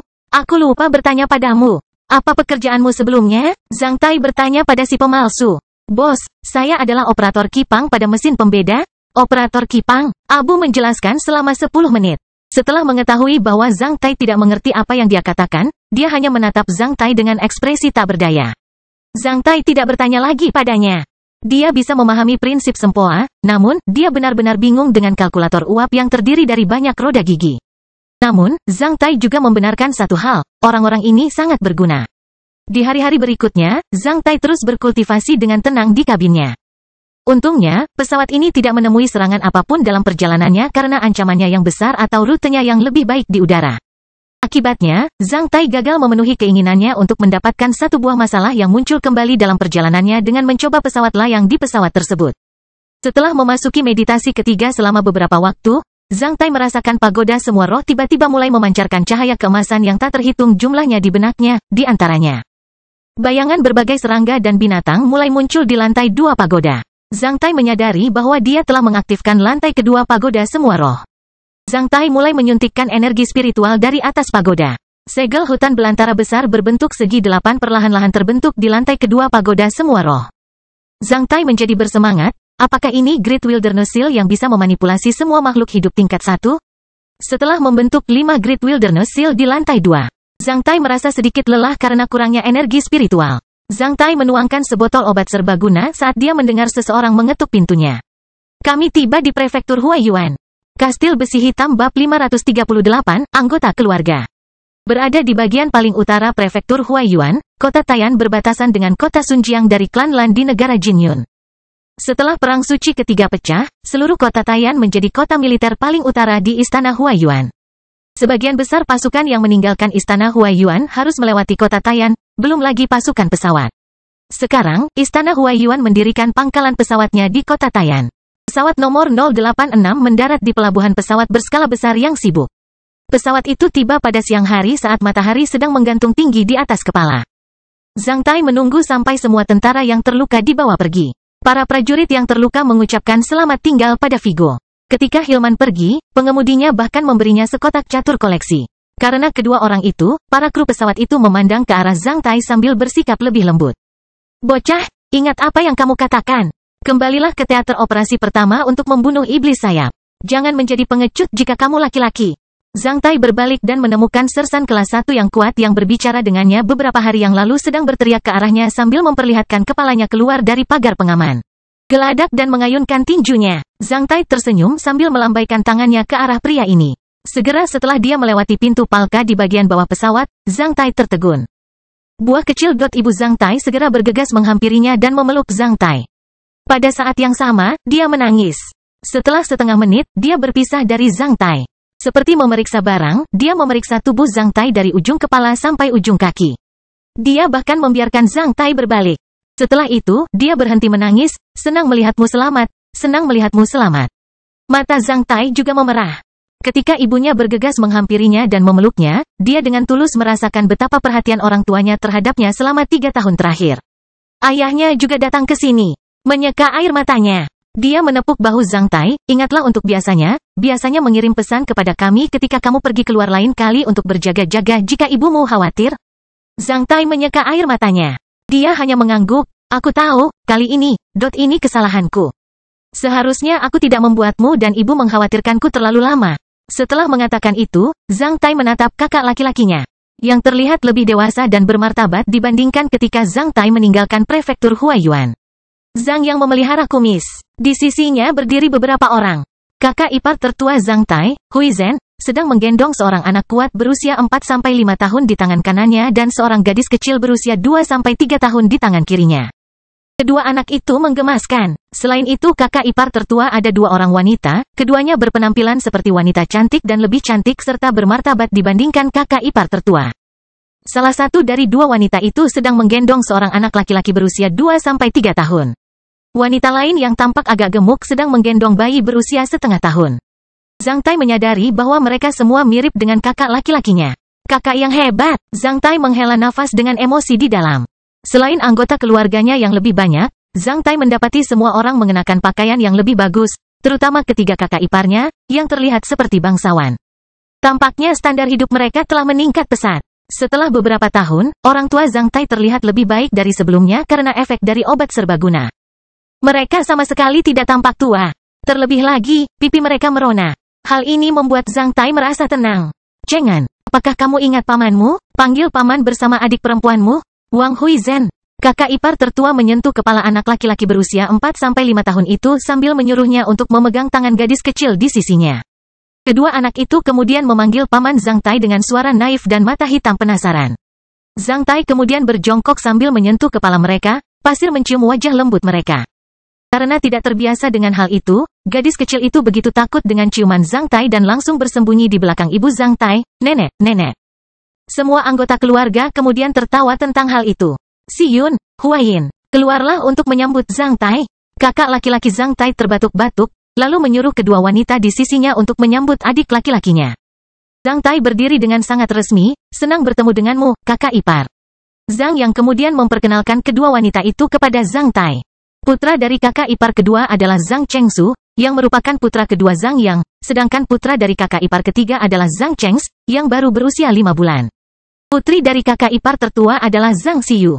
Artinya, kakak laki-laki Zhang Tai sudah memiliki 3 istri, 3 putra, dan 1 putri. Itu luar biasa, kakak. Aku punya beberapa keponakan sekarang. Karena aku kembali terburu-buru kali ini, aku belum menyiapkan hadiah apapun untuk keponakan-keponakanku. Bagaimana kalau paman ini membawakanmu hadiah lain kali? Zhang Tai mencubit wajah mungil Zhang Chengsu. Terima kasih, paman, jawab Zhang Chengsu ketika ibunya yang merupakan saudara ipar kedua Zhang Tai tersenyum. Siapa mereka? Zhang yang memandang Hilman dan 3 orang lainnya di sisi Zhang Tai. Ini adalah bawahanku, kakak, aturlah seseorang untuk memimpin mereka ke kastil Jinwu dan tempatkan mereka di sana. Setelah mengatakan itu pada Zhang Yang, Zhang Tai mengatakan sesuatu kepada Hilman dan 3 orang lainnya. Setelah itu, mereka dibawa pergi oleh bawahan Zhang Yang dengan mobil yang berada tidak jauh dari sini. Ayo kita bicara di dalam rumah. Setelah mereka semua saling mengenali, ayah Zhang Tai menyarankan di satu sisi sementara yang lain mengangguk. Kalau begitu, ayo kita pulang ke rumah. Zhang Yang memandang Zhang Tai. Baik, mari kita bicara di dalam rumah. Chengs dan anak-anak lainnya masih terlalu muda untuk menahan angin kencang. Zhang Tai juga mengangguk. Oh, bagaimana kamu bisa datang ke sini, kakak? Dengan pesawat. Rumah kita sudah pindah ke kota Yiyang, mengatakan ini, mereka semua mulai berjalan ke satu arah. Tepat puluhan meter dari sini, ada sebuah pesawat berawak berukuran sedang yang sangat mewah dan indah. Setelah menaiki pesawat tersebut, Zhang Tai menyadari bahwa pesawat tersebut jauh lebih nyaman daripada yang ia bayangkan. Ada prajurit, pengasuh anak-anak Zhang Yang dan pengawal mereka. Tampaknya orang tua dan kakak ipar perempuan Zhang Tai sudah terbiasa dengan gaya hidup ini. Zhang Tai juga kagum dengan level pengawalnya. 3 pengawalnya adalah LV9, 2 diantaranya adalah LV10. Level pengawal lainnya tidak dapat diprediksi karena seorang pria berusia 50 tahun yang keberadaannya hampir tidak dapat dirasakan. Mereka hanya duduk di sofa nyaman di kabin penumpang dan mengobrol gratis. Para pengawal ini dipekerjakan melalui jalur khusus ketika perusahaan Jinwu mencapai skala tertentu. Mereka semua adalah anggota klan Zhang dari istana Huaiyuan. Melihat Zhang Tai melirik mereka, Zhang yang berbisik kepada Zhang Tai. Perusahaan Jinwu, saya merekrut tim penjaga tahun lalu. Perusahaan kami juga berkembang. Oleh karena itu, perusahaan Jinwu kami dipromosikan menjadi perusahaan Jinwu. Zhang Tai mengangguk, kakak laki-laki benar-benar orang yang berwawasan luas. Aku sudah meramalkan tentang ekspansi pesat perusahaan Jinwu dengan bisnis obat-obatan serbaguna. Ceritakan padaku tentangmu. Kemana saja kamu selama beberapa tahun ini? Apa kamu tidak tahu betapa ibumu mengkhawatirkanmu? Ayah Zhang Tai memelototi Zhang Tai. Zhang Tai menggaruk kepalanya karena dia tidak tahu bagaimana menjelaskannya kepada orang tuanya. Letakkan tanganmu. Saat kamu menggaruk kepala, itu berarti kamu berbohong. Itu kebiasaan buruk yang kamu bentuk sejak kecil. Aku mengenalmu dengan baik. Ayah Zhang Tai mengatakannya dengan lugas. Di bawah tatapan penasaran ketiga kakak iparnya. Zhang Tai memperlihatkan senyuman malu sambil meletakkan tangannya di atas lutut. Sebenarnya, aku sedang berkultivasi di alam liar beberapa tahun ini. Karena lokasinya yang terpencil, aku bahkan tidak tahu bahwa Perang Suci Ketiga telah pecah hingga baru-baru ini. Zhang Tai mengungkapkan pengalamannya dengan jujur. Berkultivasi? Kamu masih remaja. Untuk berkultivasi apa? Katakan padaku, apakah kamu sudah LV6? Jangan berpikir bahwa ayahmu mudah tertipu oleh omong kosongmu. Ayah Zhang Tai mengutuknya. Ayah, aku LV9 sekarang. Zhang Tai menjawab dengan jujur. Setelah mendengar jawaban Zhang Tai, ayah Zhang Tai dan kakak laki-lakinya terkejut. Apa? Ayah Zhang Tai mengira dia salah dengar. LV9. Karena aku sudah naik ke LV9, aku kembali ke tempat berpenghuni dan menemukan bahwa Perang Suci telah pecah. Aku tidak menemui bahaya apapun selama beberapa tahun ini meskipun aku belum kembali ke rumah. Don, jangan khawatirkan aku, ayah dan ibu. Zhang Tai menghibur orang tuanya. Setelah mendengar kata-kata Zhang Tai, ibu Zhang Tai tampak jauh lebih santai. Lalu kenapa kamu kembali dengan pesawat perang istana Huaiyuan? Karena bencana iblis terjadi di mana-mana. Aku hanya bisa kembali melalui pesawat istana Huaiyuan di teater operasi Selne. Yah, tidak apa-apa, senang melihat anakku kembali. Jangan selalu berbicara terlalu serius dengannya. Kami tidak menginterogasi penjahat, desak Ibu Zhang Tai. Ayah Zhang Tai kemudian terdiam. Sementara itu, Ibu Zhang Tai menggendong Zhang Xiu, yang sedang memanjat tanah, sambil berlutut sambil memperlihatkan ekspresi ramah, buah kecil, umurmu hampir 20 tahun. Aku akan mencarikan seorang gadis untuk dinikahimu kali ini. Kamu harus belajar dari kakak laki-lakimu dan melahirkan beberapa anak demi urusan rumah tangga. Pekerjaan rumah tangga tumbuh terlalu besar. Ayahmu dan aku bahkan sedikit takut tentang hal itu. Selama kamu punya lebih banyak bayi, kamu ayah dan aku akan diyakinkan. Kastil Besi Hitam bab 539, Harapan Terbaik. Ketika Ibu Zhang Tai berbicara, semua anggota keluarga fokus pada Zhang Tai. Zhang Tai segera merasakan stres yang luar biasa. Terutama saat menghadapi tatapan mata orang tuanya, Zhang Tai sama sekali tidak tahu harus berkata apa. Menikah dan melahirkan bayi, sejujurnya, Zhang Tai sudah memikirkan hal ini sebelumnya. Namun, masih terlalu dini untuk mempertimbangkannya sekarang. Bu, jangan khawatir, aku berjanji kepadamu bahwa aku akan melahirkan lebih banyak cucu daripada kakak laki-lakiku. Kamu dan ayah adalah idolaku. Saat kamu dan ayah bebas jatuh cinta, kamu tidak bisa memaksaku untuk menerima orang asing. Aku juga akan memilih cinta yang bebas dan berani kawin lari dengan kekasihku. Benar kan, ayah? Zhang Tai memandang ayahnya sambil tersenyum. Tentu saja, pada saat itu, saat ayah Zhang Tai menjadi bersemangat dan ingin mengatakan sesuatu dengan ekspresi bangga, dia menjadi frustrasi dan menyeringai di bawah tatapan tajam Ibu Zhang Tai. Kakak ipar Zhang Tai semuanya terkikik sambil menutup mulut mereka dengan tangan. Saat melihat penampilan Zhang Tai yang santai, Ibu Zhang Tai menghela nafas. Zhang yang buru-buru mengalihkan topik pembicaraan sambil menunjuk tata letak di dalam pesawat itu, Zhang Tai. Coba tebak di mana pesawat ini diproduksi? Zhang Tai melihatnya sebentar sebelum menjawab, kelihatannya bagus. Apakah ada yang istimewa darinya? Apakah kamu ingat perusahaan pembuat pesawat kecil tempat ayah kita bekerja di kota Jinhai? Apakah pesawat ini diproduksi oleh perusahaan itu? Ya, Zhang yang tersenyum, 2 tahun yang lalu, saya membeli perusahaan itu dengan harga lebih dari 400.000 koin emas. Sekarang, perusahaan itu telah mengubah namanya menjadi perusahaan manufaktur pesawat Jinwu. Ayah menjadi bos perusahaan itu. Artinya, pesawat ini diproduksi sendiri. Jenis burung walet lautnya bahkan dinamai oleh ayah. Daya tahannya tidak bisa menandingi pesawat skala besar. Namun, cocok untuk penerbangan jarak menengah dan pendek dalam jarak 2000 km. Karena lebih kecil dan lebih cepat daripada pesawat-pesawat tingkat kemarahan yang diproduksi di prefektur Huaiyuan. Memiliki penjualan pasar yang bagus. Zhang Tai tidak pernah membayangkan bahwa kakak laki-lakinya memiliki pemikiran yang sama dengannya. Sebelumnya, dia berpikir untuk membeli perusahaan pembuat pesawat itu untuk menyenangkan ayahnya dan dirinya sendiri. Setelah Zhang yang menyelesaikan kata-katanya, Zhang Tai bangkit dari kursi yang nyaman dan berkeliling di sekitar pesawat. Sejujurnya, pesawat ini lumayan bagus. Desain dan pengerjaannya bisa menjangkau kelas menengah dan atas. Selain itu, pergerakannya bisa cepat. Tampaknya mereka melakukannya dengan hati.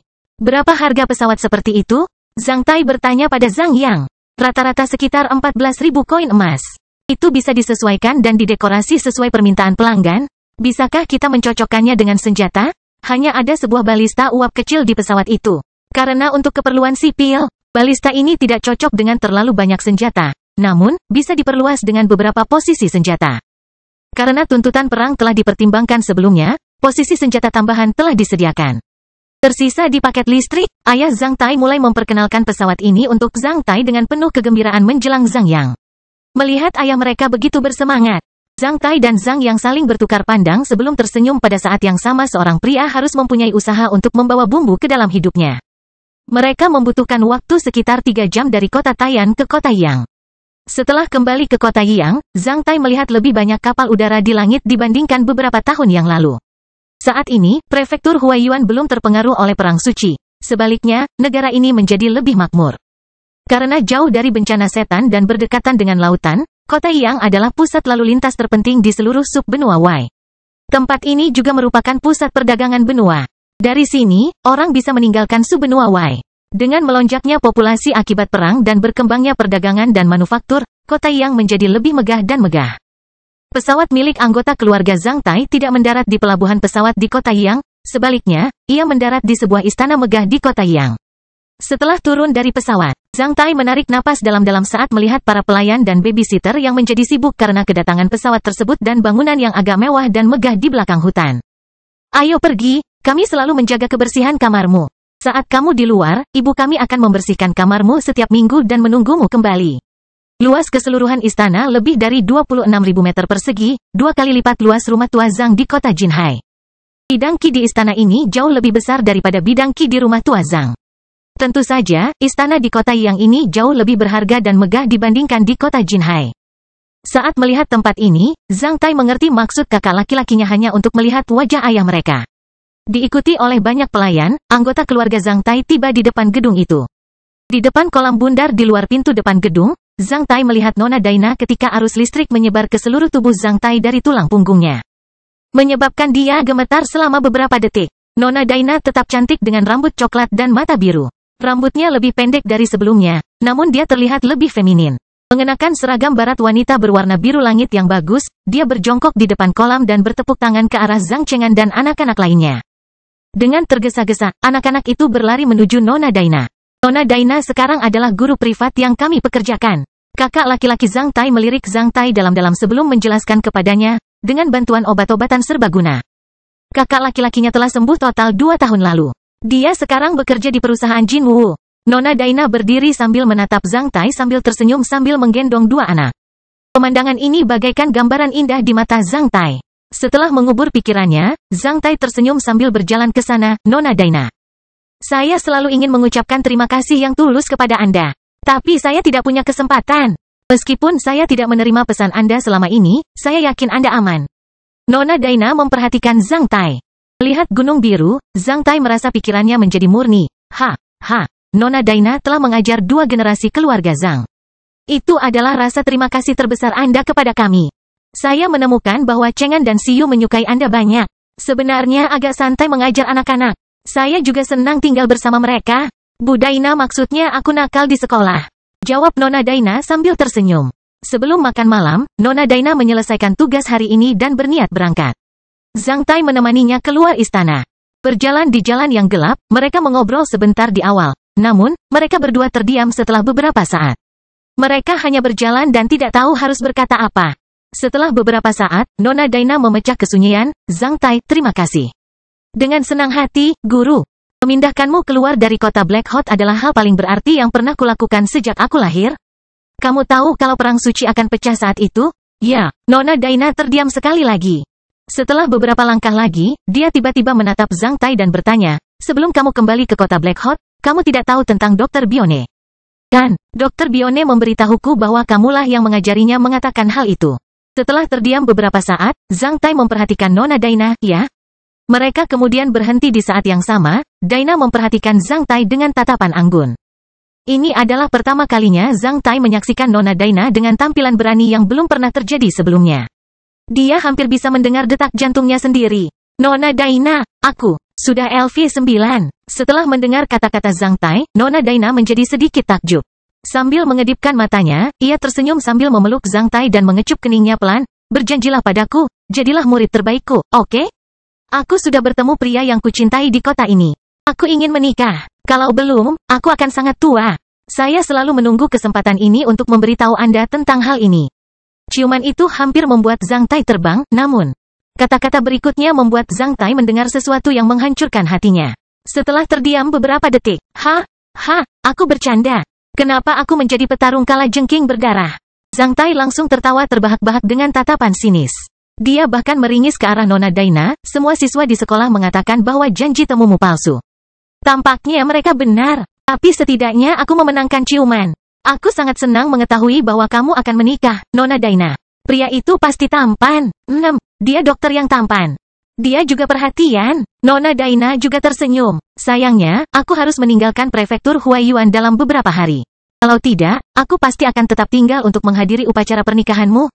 Apakah kamu masih ingin pergi? Aku akan kembali ke teater operasi Selne. Zhang Tai mengangkat bahu. Setelah sopir istana menyuruh Nona Daina pergi, Zhang Tai hanya berdiri diam di luar gerbang istana dan mengantarnya pergi seperti patung beton. Tatapannya selama beberapa menit terasa seperti beberapa tahun bagi Zhang Tai. Selama periode ini, Zhang Tai memahami bahwa banyak hal baik dalam hidup seseorang yang tidak dapat diperoleh. Jika Anda mendapatkannya, Anda akan bahagia. Jika kamu kehilangannya, kamu akan tumbuh dewasa. Tidak peduli apakah itu kebahagiaan atau pertumbuhan, itu akan menjadi sebuah harapan. Aku bukan Tuhan. Dunia tidak akan mengelilingiku. Berusahalah sebaik mungkin, kawan. Zhang Tai dengan paksa mengusap wajahnya, membuatnya semerah matanya. Dia ingin air matanya kembali mengalir. Dia kemudian menarik napas dalam-dalam dan memaksakan senyum sebelum kembali ke istana. Orang tuaku masih menungguku makan malam. Kastil Besi Hitam bab 540, Buah Penjarahan. Zhang Tai belum makan malam bersama anggota keluarganya selama 3 tahun. Orang tuanya sangat senang. Anak-anak berlarian mengelilingi meja, membuat suasana sangat riuh. Tidak peduli apapun, kakak ipar perempuan itu setidaknya memberi isyarat baik satu sama lain secara singkat. Oleh karena itu, mereka semua makan dengan bahagia. Setelah makan malam, kakak ipar tertua Zhang Tai bertanya kepada Zhang Tai tentang situasi kota Black Hot saat ini. Setelah mendengar bahwa kota Black Hot telah ditinggalkan oleh Kekaisaran Norman karena bencana iblis dan semua penduduk telah pindah keluar kota, dia sangat terkejut. Bahkan ayah dan ibunya menghela napas karenanya. Ketika kakak ipar tertua bertanya kepada Zhang Tai tentang situasi di kota Black Hot, dua kakak ipar lainnya hanya duduk di samping dan mendengarkan percakapan mereka. Kakak ipar tertua terlihat sama seperti sebelumnya, sedangkan kakak ipar kedua dan ketiga tersenyum. Zhang Tai bisa merasakan hubungan halus antara tiga wanita. Latar belakang keluarga kakak ipar tertua sangat umum. Orang tuanya membuka toko penjahit. Istri kedua dan ketiga Zhang yang keduanya berasal dari klan kaya dan berkuasa. Kakak ipar kedua Zhang Tai berasal dari klan berpengaruh di kota Jinhai, yang mengelola perusahaan perikanan laut besar. Karena mereka mempunyai urusan bisnis dengan perusahaan Jinwu, Lu Xiyun menikahi Zhang yang melalui perkenalan anggota keluarga mereka. Meskipun kakak ipar tertua dan kakak ipar ketiga memiliki nama keluarga Wang yang sama, keluarga mereka sangat berbeda satu sama lain. Kakak ipar ketiga berasal dari istana Sude Klan Wang, salah satu dari 6 klan teratas di negeri Jinyun. Meskipun dia tidak terlalu mulia di Wang Clan, dia termasuk dalam keturunan langsung Wang Clan. Sejak kecil, ia telah mengenyam pendidikan yang baik dan memiliki wawasan yang luas. Ayah dan saudara laki-lakinya semuanya bekerja sebagai petugas di kota Tiangxi, tempat prefektur Wang Clan yang mendapat penghargaan berada. Dalam kasus seperti itu, kakak ipar tertua Zhang Tai merasakan krisis. Dia perlu mencari kesempatan untuk mengkonsolidasikan posisinya di keluarga Zhang Yang. Zhang Tai bisa memahaminya. Selain itu, dia bahkan berkoordinasi dengan sangat baik di dalamnya. Zhang Tai selalu menghormati kakak ipar tertua yang sangat berbudi luhur yang telah mengikuti kakak laki-lakinya sejak berada di kota Black Hot. Setelah tiba sebentar, karena sudah terlambat, Zhang Yang meminta istri dan anak-anaknya untuk tidur terlebih dahulu. Orang tua Zhang Tai tahu bahwa Zhang Tai dan Zhang Yang sering ngobrol satu sama lain setelah berpisah selama beberapa tahun. Oleh karena itu, mereka pun pergi tidur. Zhang Tai dan Zhang Yang kemudian datang ke ruang belajar Zhang Yang dari ruang tamu. Setelah memasuki ruang belajar Zhang Yang, saat melihat karpet tebal dan deretan buku di rak buku, Zhang Tai mengangguk ke dalam. Seperti itulah seharusnya sebuah rumah. Zhang Tai dengan santai menjatuhkan dirinya ke sofa yang nyaman. Zhang Yang membuat 2 cangkir teh dan duduk di sisi Zhang Tai sambil memberikan 1 cangkir kepada Zhang Tai. Keharuman yang istimewa dan pekat serta cairan kaca di dalam cangkir teh sudah tidak asing lagi bagi Zhang Tai, sehingga mengingatkan Zhang Tai pada banyak hal sekaligus. Mata air liar terbaik dari benua timur. Kamu tahu itu? Zhang Yang melirik Zhang Tai dengan tatapan luar biasa sebelum menghela nafas. Sepertinya kamu hidup dengan baik di luar tahun ini? Aku meminumnya sekali di kamar senior klan. Zhang Tai tersenyum. Dia kemudian menambahkan 2 kubus gula dari cangkir gula ke dalam cangkir teh dan diaduk sedikit. Ini pertama kalinya aku melihat metode minum terbaik dari Wild Spring terbaik. Aku juga akan mencobanya. Menyaksikan gerakan Zhang Tai. Zhang Yang tertawa terbahak-bahak saat dia juga menambahkan 2 kubus gula ke dalam cangkir teh. Zhang Tai juga tertawa. Dia akhirnya bisa menikmati menambahkan gula ke dalam air teh Wild Spring di rumah setelah 4 tahun. Apa kemajuannya? Ini adalah kemajuan. Secangkir kecil air teh menunjukkan kekuatan dan posisi sosial klan Zhang. Aku tahu kamu punya banyak pertanyaan untuk ditanyakan. Silakan, aku akan bicara setelah kamu. Setelah meminum seteguk air teh Wild Spring yang manis. Kakak laki-laki Zhang Tai mendecakkan bibirnya saat dia memperhatikan Zhang Tai. Di mana orang-orang yang kubawa ke sini dari kota Black Hot? Setelah diberitahu bahwa kamu tidak kembali bersama mereka, aku mengirimkan beberapa pembangkit tenaga listrik untuk menjemputmu di kota Black Hot. Ketika mereka tiba, mereka mendengar berita bahwa Tuan Apian dibunuh. Kastilnya menghilang. Tidak ada yang tahu apa yang terjadi. Bahkan kamu hilang. Tak lama setelah itu, perang suci pecah. Orang-orang itu menunggumu di prefektur Huaiyuan selama 1 tahun. Mereka tidak terbiasa tinggal di sini, terutama karena masalah bahasa. Akhirnya, banyak dari mereka mengira kamu sudah mati atau bisa tidak tinggal di prefektur Huaiyuan setelah mengalami kecelakaan. Oleh karena itu, saya mengirim mereka pergi dari sub benua Y. Di mana mereka? Benua Timur? Setelah diberitahu bahwa orang-orang dari Asosiasi Pemberkatan Dewa dan gadis-gadis dari Asosiasi Mawar telah pergi ke benua Timur, Zhang Tai akhirnya menghela nafas dalam hati. Itu bagus. Setidaknya mereka bisa menjalani kehidupan yang stabil. Mungkin beberapa dari mereka berpikir bahwa mereka tidak akan bertemu saya lagi. Saya hanya bisa mencari kesempatan untuk menjelaskannya kepada mereka. Zhang Tai tahu bahwa ketika dia akan bertemu gadis-gadis dari Asosiasi Mawar di masa depan, kebanyakan dari mereka akan memiliki keluarga sendiri. Pengalaman absurd antara dia dan mereka akan berakhir. Melambaikan kepalanya, Zhang Tai memaksakan senyum. Hari yang istimewa. Tampaknya semua wanita yang ku kenal datang untuk mengucapkan selamat tinggal kepadaku atas masa lalu hari ini, termasuk Nona Daina dan gadis-gadis dari Asosiasi Mawar. Kakak laki-lakiku memiliki semakin banyak istri, namun, aku bahkan tidak punya satu. Aku khawatir aku tidak punya kesempatan untuk melihat gadis-gadis dari Asosiasi Mawar itu lagi. Aku hanya bisa berharap mereka hidup bahagia setelah meninggalkan benua ini. Melihat senyum pahit Zhang Tai, Zhang yang juga tersenyum, "Hoho, santai saja, sebenarnya. Selain Nona Daina yang tinggal di sini untuk perawatan adik laki-lakinya, masih ada 3 wanita yang tinggal di prefektur Huaiyuan yang mengatakan bahwa mereka akan menunggumu kembali." 3. Zhang Tai mengedipkan matanya saat dia merasakan sesuatu yang aneh. Linda, Beverly dan Fiona. Saat aku pergi menjemputmu, aku berencana mengambil semuanya, tapi mengingat perasaan orang tua kita, aku tidak memperhatikannya. Kamu bisa memberi mereka kejutan? Di mana mereka? Tepat di kota Yang. Mereka belajar bahasa Mandarin dengan sangat cepat. Mereka bahkan membuka toko pakaian yang bisnisnya bagus. Mereka tinggal bersama dan menjaga satu sama lain. Saya sudah mengirim anggota keluarga Beverly dan Fiona ke benua timur dan memiliki orang-orang membantu mereka menetap di sana. Setelah mengatakan ini, Zhang yang bahkan menepuk bahu Zhang Tai, wanita-wanita ini tidak buruk. Zhang Tai menarik napas dalam-dalam sambil mengendalikan keinginannya untuk menemukan mereka. Setelah itu, Zhang Tai mengajukan pertanyaan lain, bagaimana dengan orang lain? Apakah mereka terbiasa dengan bahasa benua timur? Saya khawatir banyak dari mereka tidak bisa berbahasa Mandarin. Bolehkah mereka dikirim ke benua timur? Zhang yang menjawab sambil tersenyum, ukuran benua timur ribuan kali lipat dari sub benua Y. Meskipun didominasi oleh orang Tionghoa, di perbatasan benua timur juga terdapat beberapa kelompok minoritas yang berbicara bahasa Ibrani. Masing-masing minoritas akan memiliki jutaan orang. Oleh karena itu, mereka tidak akan mempunyai masalah dalam komunikasi di sana. Setelah mendengar kata-kata Zhang Yang, Zhang Tai menemukan bahwa selain membaca catatan perjalanan yang ditulis oleh orang asing tentang benua timur ketika berada di kota Black Hot, dia hanya tahu sedikit tentang benua timur.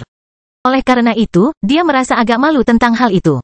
Bagaimana dengan benua timur? Bisakah kamu berbicara denganku tentang hal itu, kakak? Sayang sekali, sebagai orang Tiongkok, aku hanya tahu sedikit tentang benua itu. Zhang Tai bertanya. Baik, aku mulai mengetahui tentang benua timur dalam dunia bisnis beberapa tahun terakhir ini seiring dengan semakin banyaknya orang yang aku hubungi di sana. Izinkan aku membicarakan hal itu denganmu. Zhang yang sedikit mengangkat kepalanya dengan tatapan berkilauan, hanya ada satu negara yang didominasi oleh orang Tionghoa di seluruh benua timur. Yang disebut Taixia. Negara ini sangat makmur. Negara ini memiliki banyak orang Tionghoa dan wilayah kosong. Negara ini memiliki 9 provinsi dewa, 36 provinsi atas, 72 provinsi besar dan banyak provinsi dan prefektur berukuran menengah dan kecil. Ini adalah tanah peradaban manusia yang paling makmur, pusat kekuasaan Taixia dan tanah suci Tiongkok. Ini disebut Bukit Xuanyuan. Konon Bukit Xuanyuan adalah benda suci orang Tiongkok kuno dan perhiasan yang digali orang Tiongkok dari dunia bawah tanah setelah bencana. Bukankah Bukit Xuanyuan adalah sebuah tempat? Lalu mengapa bukit itu digali dari dunia bawah tanah? Bukit Xuanyuan adalah sebuah tempat dan digali dari dunia bawah tanah. Saya belum pernah melihatnya. Namun, saya diberitahu bahwa Bukit Xuanyuan adalah sebuah kubus misterius yang sangat besar, yang panjang, lebar dan tingginya masing-masing sekitar 100 km. Lebih besar sebagian masih terkubur di bawah tanah. Zhang Tai menjadi tercengang, bagaimana dengan benua timur sekarang? Apakah mereka masih bertarung? Api peperangan belum sampai ke benua timur. Jika sampai ke pusat peradaban manusia, sub benua Y sudah lama dibakar menjadi abu oleh setan.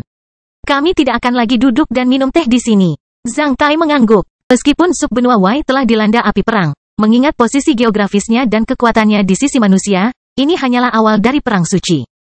Namun, hal ini telah membuat Zhang Tai sangat tertekan. Dia menjadi sedikit khawatir tentang masa depan, terutama setelah menyaksikan kekuatan pasukan iblis. Zhang Tai paham betul bahwa sub benua Y tidak akan bisa bertahan terlalu lama dalam perang suci ini. Sudah 3 tahun sejak dimulainya Perang Suci, namun, seperempat wilayah subbenua Wei telah runtuh. Banyak orang terbunuh, semua negara di subbenua Wei hancur. Siapa yang tahu apa yang akan terjadi di sini setelah 10 tahun? Zhang Tai bahkan tidak yakin apakah manusia bisa bertahan 10 tahun di sini. Zhang Tai kemudian memberitahu Zhang Yang apa yang dia saksikan di teater operasi Selne dan penilaiannya tentang Perang Suci.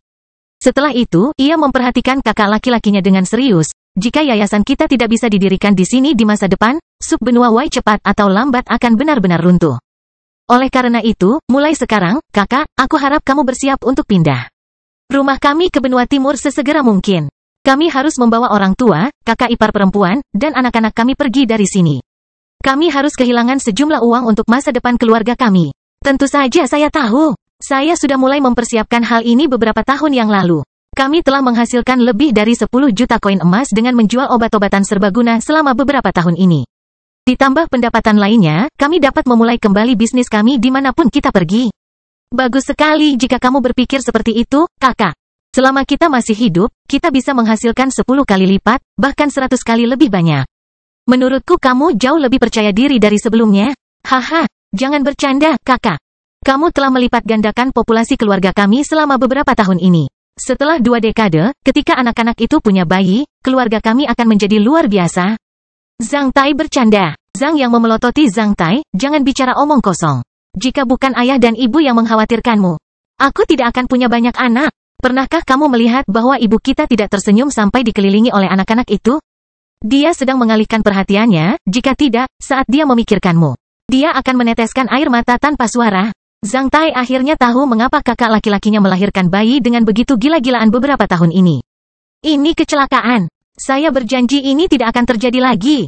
Zhang Tai menjelaskan dengan ekspresi malu-malu. Setelah mengangkat dirinya, Zhang yang mengeluarkan kotak perak dari laci dan meletakkannya di depan Zhang Tai.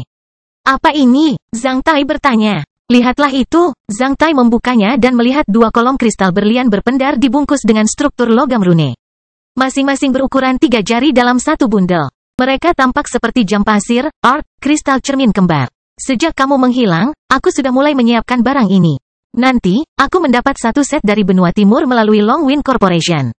Set ini berkualitas tinggi di antara peralatan komunikasi jarak jauh.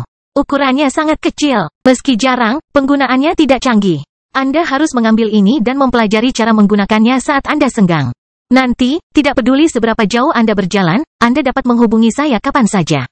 Beri saya pesan jika Anda bebas demi kepentingan ibu. Item ini hanya bisa tersedia untuk komandan resimen bahkan di Angkatan Darat Kekaisaran Norman. Benar-benar di luar imajinasi Zhang Tai bahwa kakak laki-lakinya bisa mengambilkan satu untuknya. Zhang Tai tidak terbiasa dengan barang-barang mewah. Namun, kali ini, selama dia bisa menghubungi anggota keluarganya dengan menggunakannya, Zhang Tai merasa sangat berharga untuk memilikinya. Saat mengambil salah satunya, Zhang Tai menemukan bahwa benda itu dihubungkan dengan rantai logam yang kokoh demi kenyamanan. Zhang Tai melihatnya sebelum memakainya di lehernya. Zhang yang mengenakan yang lainnya di lehernya sendiri. Berapa harga sepasang barang ini? Sepasang barang kecil berkualitas tinggi ini harganya lebih dari 300.000 koin emas. Barang-barang itu hanya bisa dibeli dari benua timur. Zhang yang kemudian mengeluarkan brosur dari kotak dan menyerahkannya kepada Zhang Tai. Ini adalah panduan pengguna perangkat ini. Coba lihat, sebaiknya kita membuat serangkaian informasi atau kode penting untuk mengidentifikasi perangkat kita yang sebenarnya. Status saat berkomunikasi, dalam 10 menit berikutnya, kedua bersaudara tersebut menyelesaikan masalah ini melalui negosiasi yang cermat. Dengan cara yang bisa mereka gunakan untuk berkomunikasi satu sama lain di masa depan, baik Zhang Tai dan Zhang yang menghela nafas dalam-dalam. Saya ingat ada alat komunikasi yang disebut ponsel di antara banyak alat komunikasi jarak jauh sebelum bencana. Harganya hanya sedikit lebih dari 10 koin perak untuk memiliki sebuah ponsel. Namun ponsel itu tidak dapat menandingi kalung saya yang berharga 200.000 koin emas. Zhang Tai berpikir, oh, kakak, berapa levelmu sekarang? Saya hanyalah LV6. Saya tidak mempunyai bakat sebaik Anda. Selain itu, saya mengerahkan sebagian besar upaya saya pada bisnis selama ini. Oleh karena itu, saya tidak menghabiskan terlalu banyak waktu untuk berkultivasi. Ketika uang tidak dapat digunakan, rumah ini harus bergantung padamu. Zhang yang memberitahu Zhang Tai dengan serius. Jika perang suci tidak pecah, Zhang yang sebagai petarung LV6, bisa bertugas sebagai perwira militer kecil di penjaga kota-kota Black Hot. Jika ia sudah bisa membuat bangga dan puas anggota keluarganya. Namun, pada saat ini, rata-rata petarung LV6 yang bahkan belum membangkitkan garis keturunan leluhurnya masih jauh dari memamerkan bakatnya dan membuat orang lain merasa tenang. Zhang Tai tahu bahwa kakak laki-lakinya harus memiliki status lain yang lebih berkuasa dan terhormat selain menjadi pengusaha kaya sehingga keluarga Zhang dapat mengatasi kesulitan bahkan jika Zhang Tai sudah meninggal. Keluarga mereka membutuhkan tempat berlindung ganda. Inilah alasan utama Zhang Tai kembali ke prefektur Huaiyuan kali ini. Kakak laki-laki, karena kamu telah memberiku kristal jarak jauh, berbaliklah dan tebak apa yang akan aku hadiahkan padamu. Zhang Tai bercanda. Haha, jangan bercanda denganku. Jika kamu memiliki sesuatu, aku pasti melihatnya. Zhang yang berpikir bahwa Zhang Tai sedang bercanda seperti yang selalu dia lakukan di masa kecil. Aku akan melakukan sihir. Berbaliklah. Kakak, biarkan aku menyimpan sedikit misteri. Melihat tatapan serius Zhang Tai, Zhang yang kemudian berbalik dan memperingatkan Zhang Tai, sudah kubilang adik. Jangan menakutiku dengan katak atau ular seperti yang biasa kamu lakukan. Kita sudah dewasa sekarang, jangan memainkan permainan yang naif lagi. Setelah mendengar itu, Zhang Tai menyeringai. Setelah kakak laki-lakinya berbalik, Zhang Tai menggunakan energi spiritual dan mengeluarkan buah kristal merah yang jauh lebih kecil dari apel dari Castle of Black Iron Fruit of Plunder. Itu adalah hadiah dari pohon kecil setelah Zhang Tai membunuh Apian. Zhang Tai memegang buah yang sedikit lebih besar dari buah plum. Kilau misterius tampak mengalir di dalam buah, yang sangat menarik perhatian.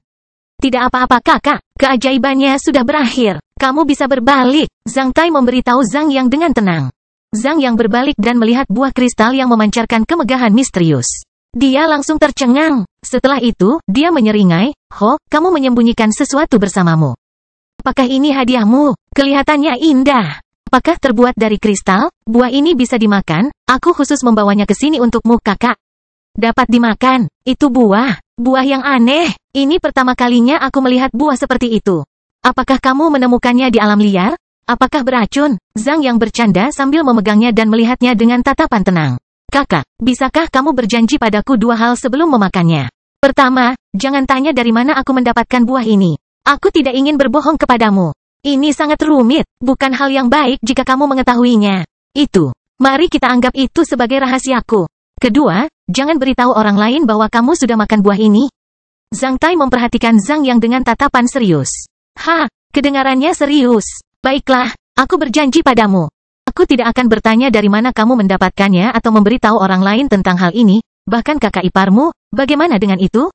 Zhang Yang masih tetap santai. Zhang Tai mengangguk dengan sangat serius. Kalau begitu, biarkan aku mencicipinya.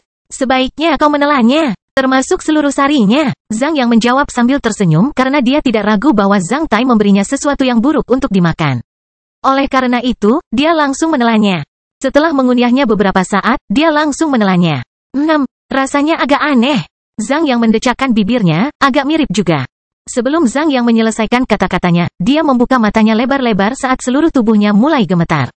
Saat itu, dia merasakan banyak pengetahuan muncul di benaknya. Seperti dia mengetahui semuanya, tiba-tiba semuanya menjadi jelas, termasuk nama obat-obatan herbal dan tumbuhan, ciri-ciri dan khasiat obat dari hewan, metode pembuatan cairan dan bubuk aneh.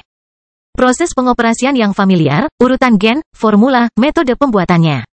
Obat dan pil, pengobatan penyakit dan kriteria penilaian apoteker. Zhang yang terengah-engah dan memutar matanya saat kelopak matanya bergetar. Dia kram sekali dan tetap dalam kondisi ini selama sekitar 1 jam sebelum dia perlahan-lahan memulihkan ketenangannya. Dia memperhatikan Zhang Tai, lalu tangannya dengan ekspresi terkejut. Kemudian, dia bergumam dengan nada yang tak terbayangkan dan bergetar, ada apa denganku? Aku sekarang, merasa, aku sudah menjadi apoteker berjubah oranye. Aku tahu banyak ilmu, aku telah mempelajari metode pembuatan begitu banyak obat sekaligus. Zhang Tai menarik napas dalam-dalam, kakak laki-laki, kamu memang seorang apoteker berjubah oranye sekarang. Kamu sudah memahami semua pengetahuan yang harus dikuasai oleh seorang apoteker berjubah oranye. Dengan status ini, kamu akan dapat lindungi rumah kita sekarang. Buah itu, Zhang yang membuka lebar matanya dan menatap Zhang Tai. Sepertinya dia langsung memahami sesuatu. Zhang yang merasa bahwa semua kejutan yang dia kumpulkan sejak dia lahir tidak dapat menandingi 1/100 kejutannya saat ini. Zhang Tai sedikit mengangguk. Zhang yang terlalu terkejut untuk mengucapkan sepatah kata pun. Dia ingin bertanya dari mana Zhang Tai mendapatkan buah itu. Namun, dia langsung berhenti ketika dia mengingat apa yang telah dia janjikan kepada Zhang Tai. Ruangan menjadi sunyi selama 3 menit sebelum Zhang yang memulihkan napasnya. Saat dia intens, suaranya menjadi sedikit bergetar dan serak. Setelah beberapa hari, saya akan menyelesaikan otentikasi magang jamu di Serikat Pekerja Apoteker. Ini tidak akan menarik perhatian orang lain. Lewati autentikasi magang jamu dulu, sebelum berangkat dari sini, sebaiknya promosikan diri menjadi master jamu ransel. Setelah itu, selesaikan autentikasi apoteker berjubah oranye dalam waktu 10 tahun. Anda sudah menjadi seorang talenta terbaik di mata orang lain jika kamu bisa mencapainya dalam 10 tahun. Tidak baik jika kamu berpromosi terlalu cepat, Zhang Tai menjelaskan dengan tenang. 2 jam kemudian, ketika sudah lewat dari jam 11 malam di tengah malam, Zhang Tai berdiri di depan pintu di lantai 3 sebuah gedung apartemen di komunitas kelas atas yang aman dan berturut-turut menekan bel pintu sebanyak 3 kali. Fiona, coba lihat siapa itu. Sebuah suara lembut dan akrab terdengar dari pintu. Art, siapa yang tahu? Dengan suara yang disebabkan oleh sandal yang bergerak di lantai, Zhang Tai mendengar, itu terlalu membosankan. Kami lelah sepanjang hari. Aku belum memasak selai stroberiku dengan baik. Mendengar langkah kaki semakin dekat, Zhang Tai mundur 1 langkah. Dia kemudian menata pakaiannya dan memperlihatkan senyuman di depan lubang intip di pintu. Beberapa detik kemudian, lubang intip terbuka dari dalam, setelah terdengar suara benturan akibat piring yang jatuh ke lantai. Art, Fiona, ada apa? Suara Linda terdengar dari dalam ruangan saat dia berjalan menuju pintu. Pintunya terbuka. Fiona yang mengenakan piyama menangis. Dia segera memasukkan dirinya ke dada Zhang Tai sambil memeluk Zhang Tai dengan erat. Ketika Linda melihat Zhang Tai, dia juga langsung terkejut. Menutup mulutnya dengan tangan, dia tidak percaya dengan apa yang dilihatnya karena air matanya juga langsung mengalir.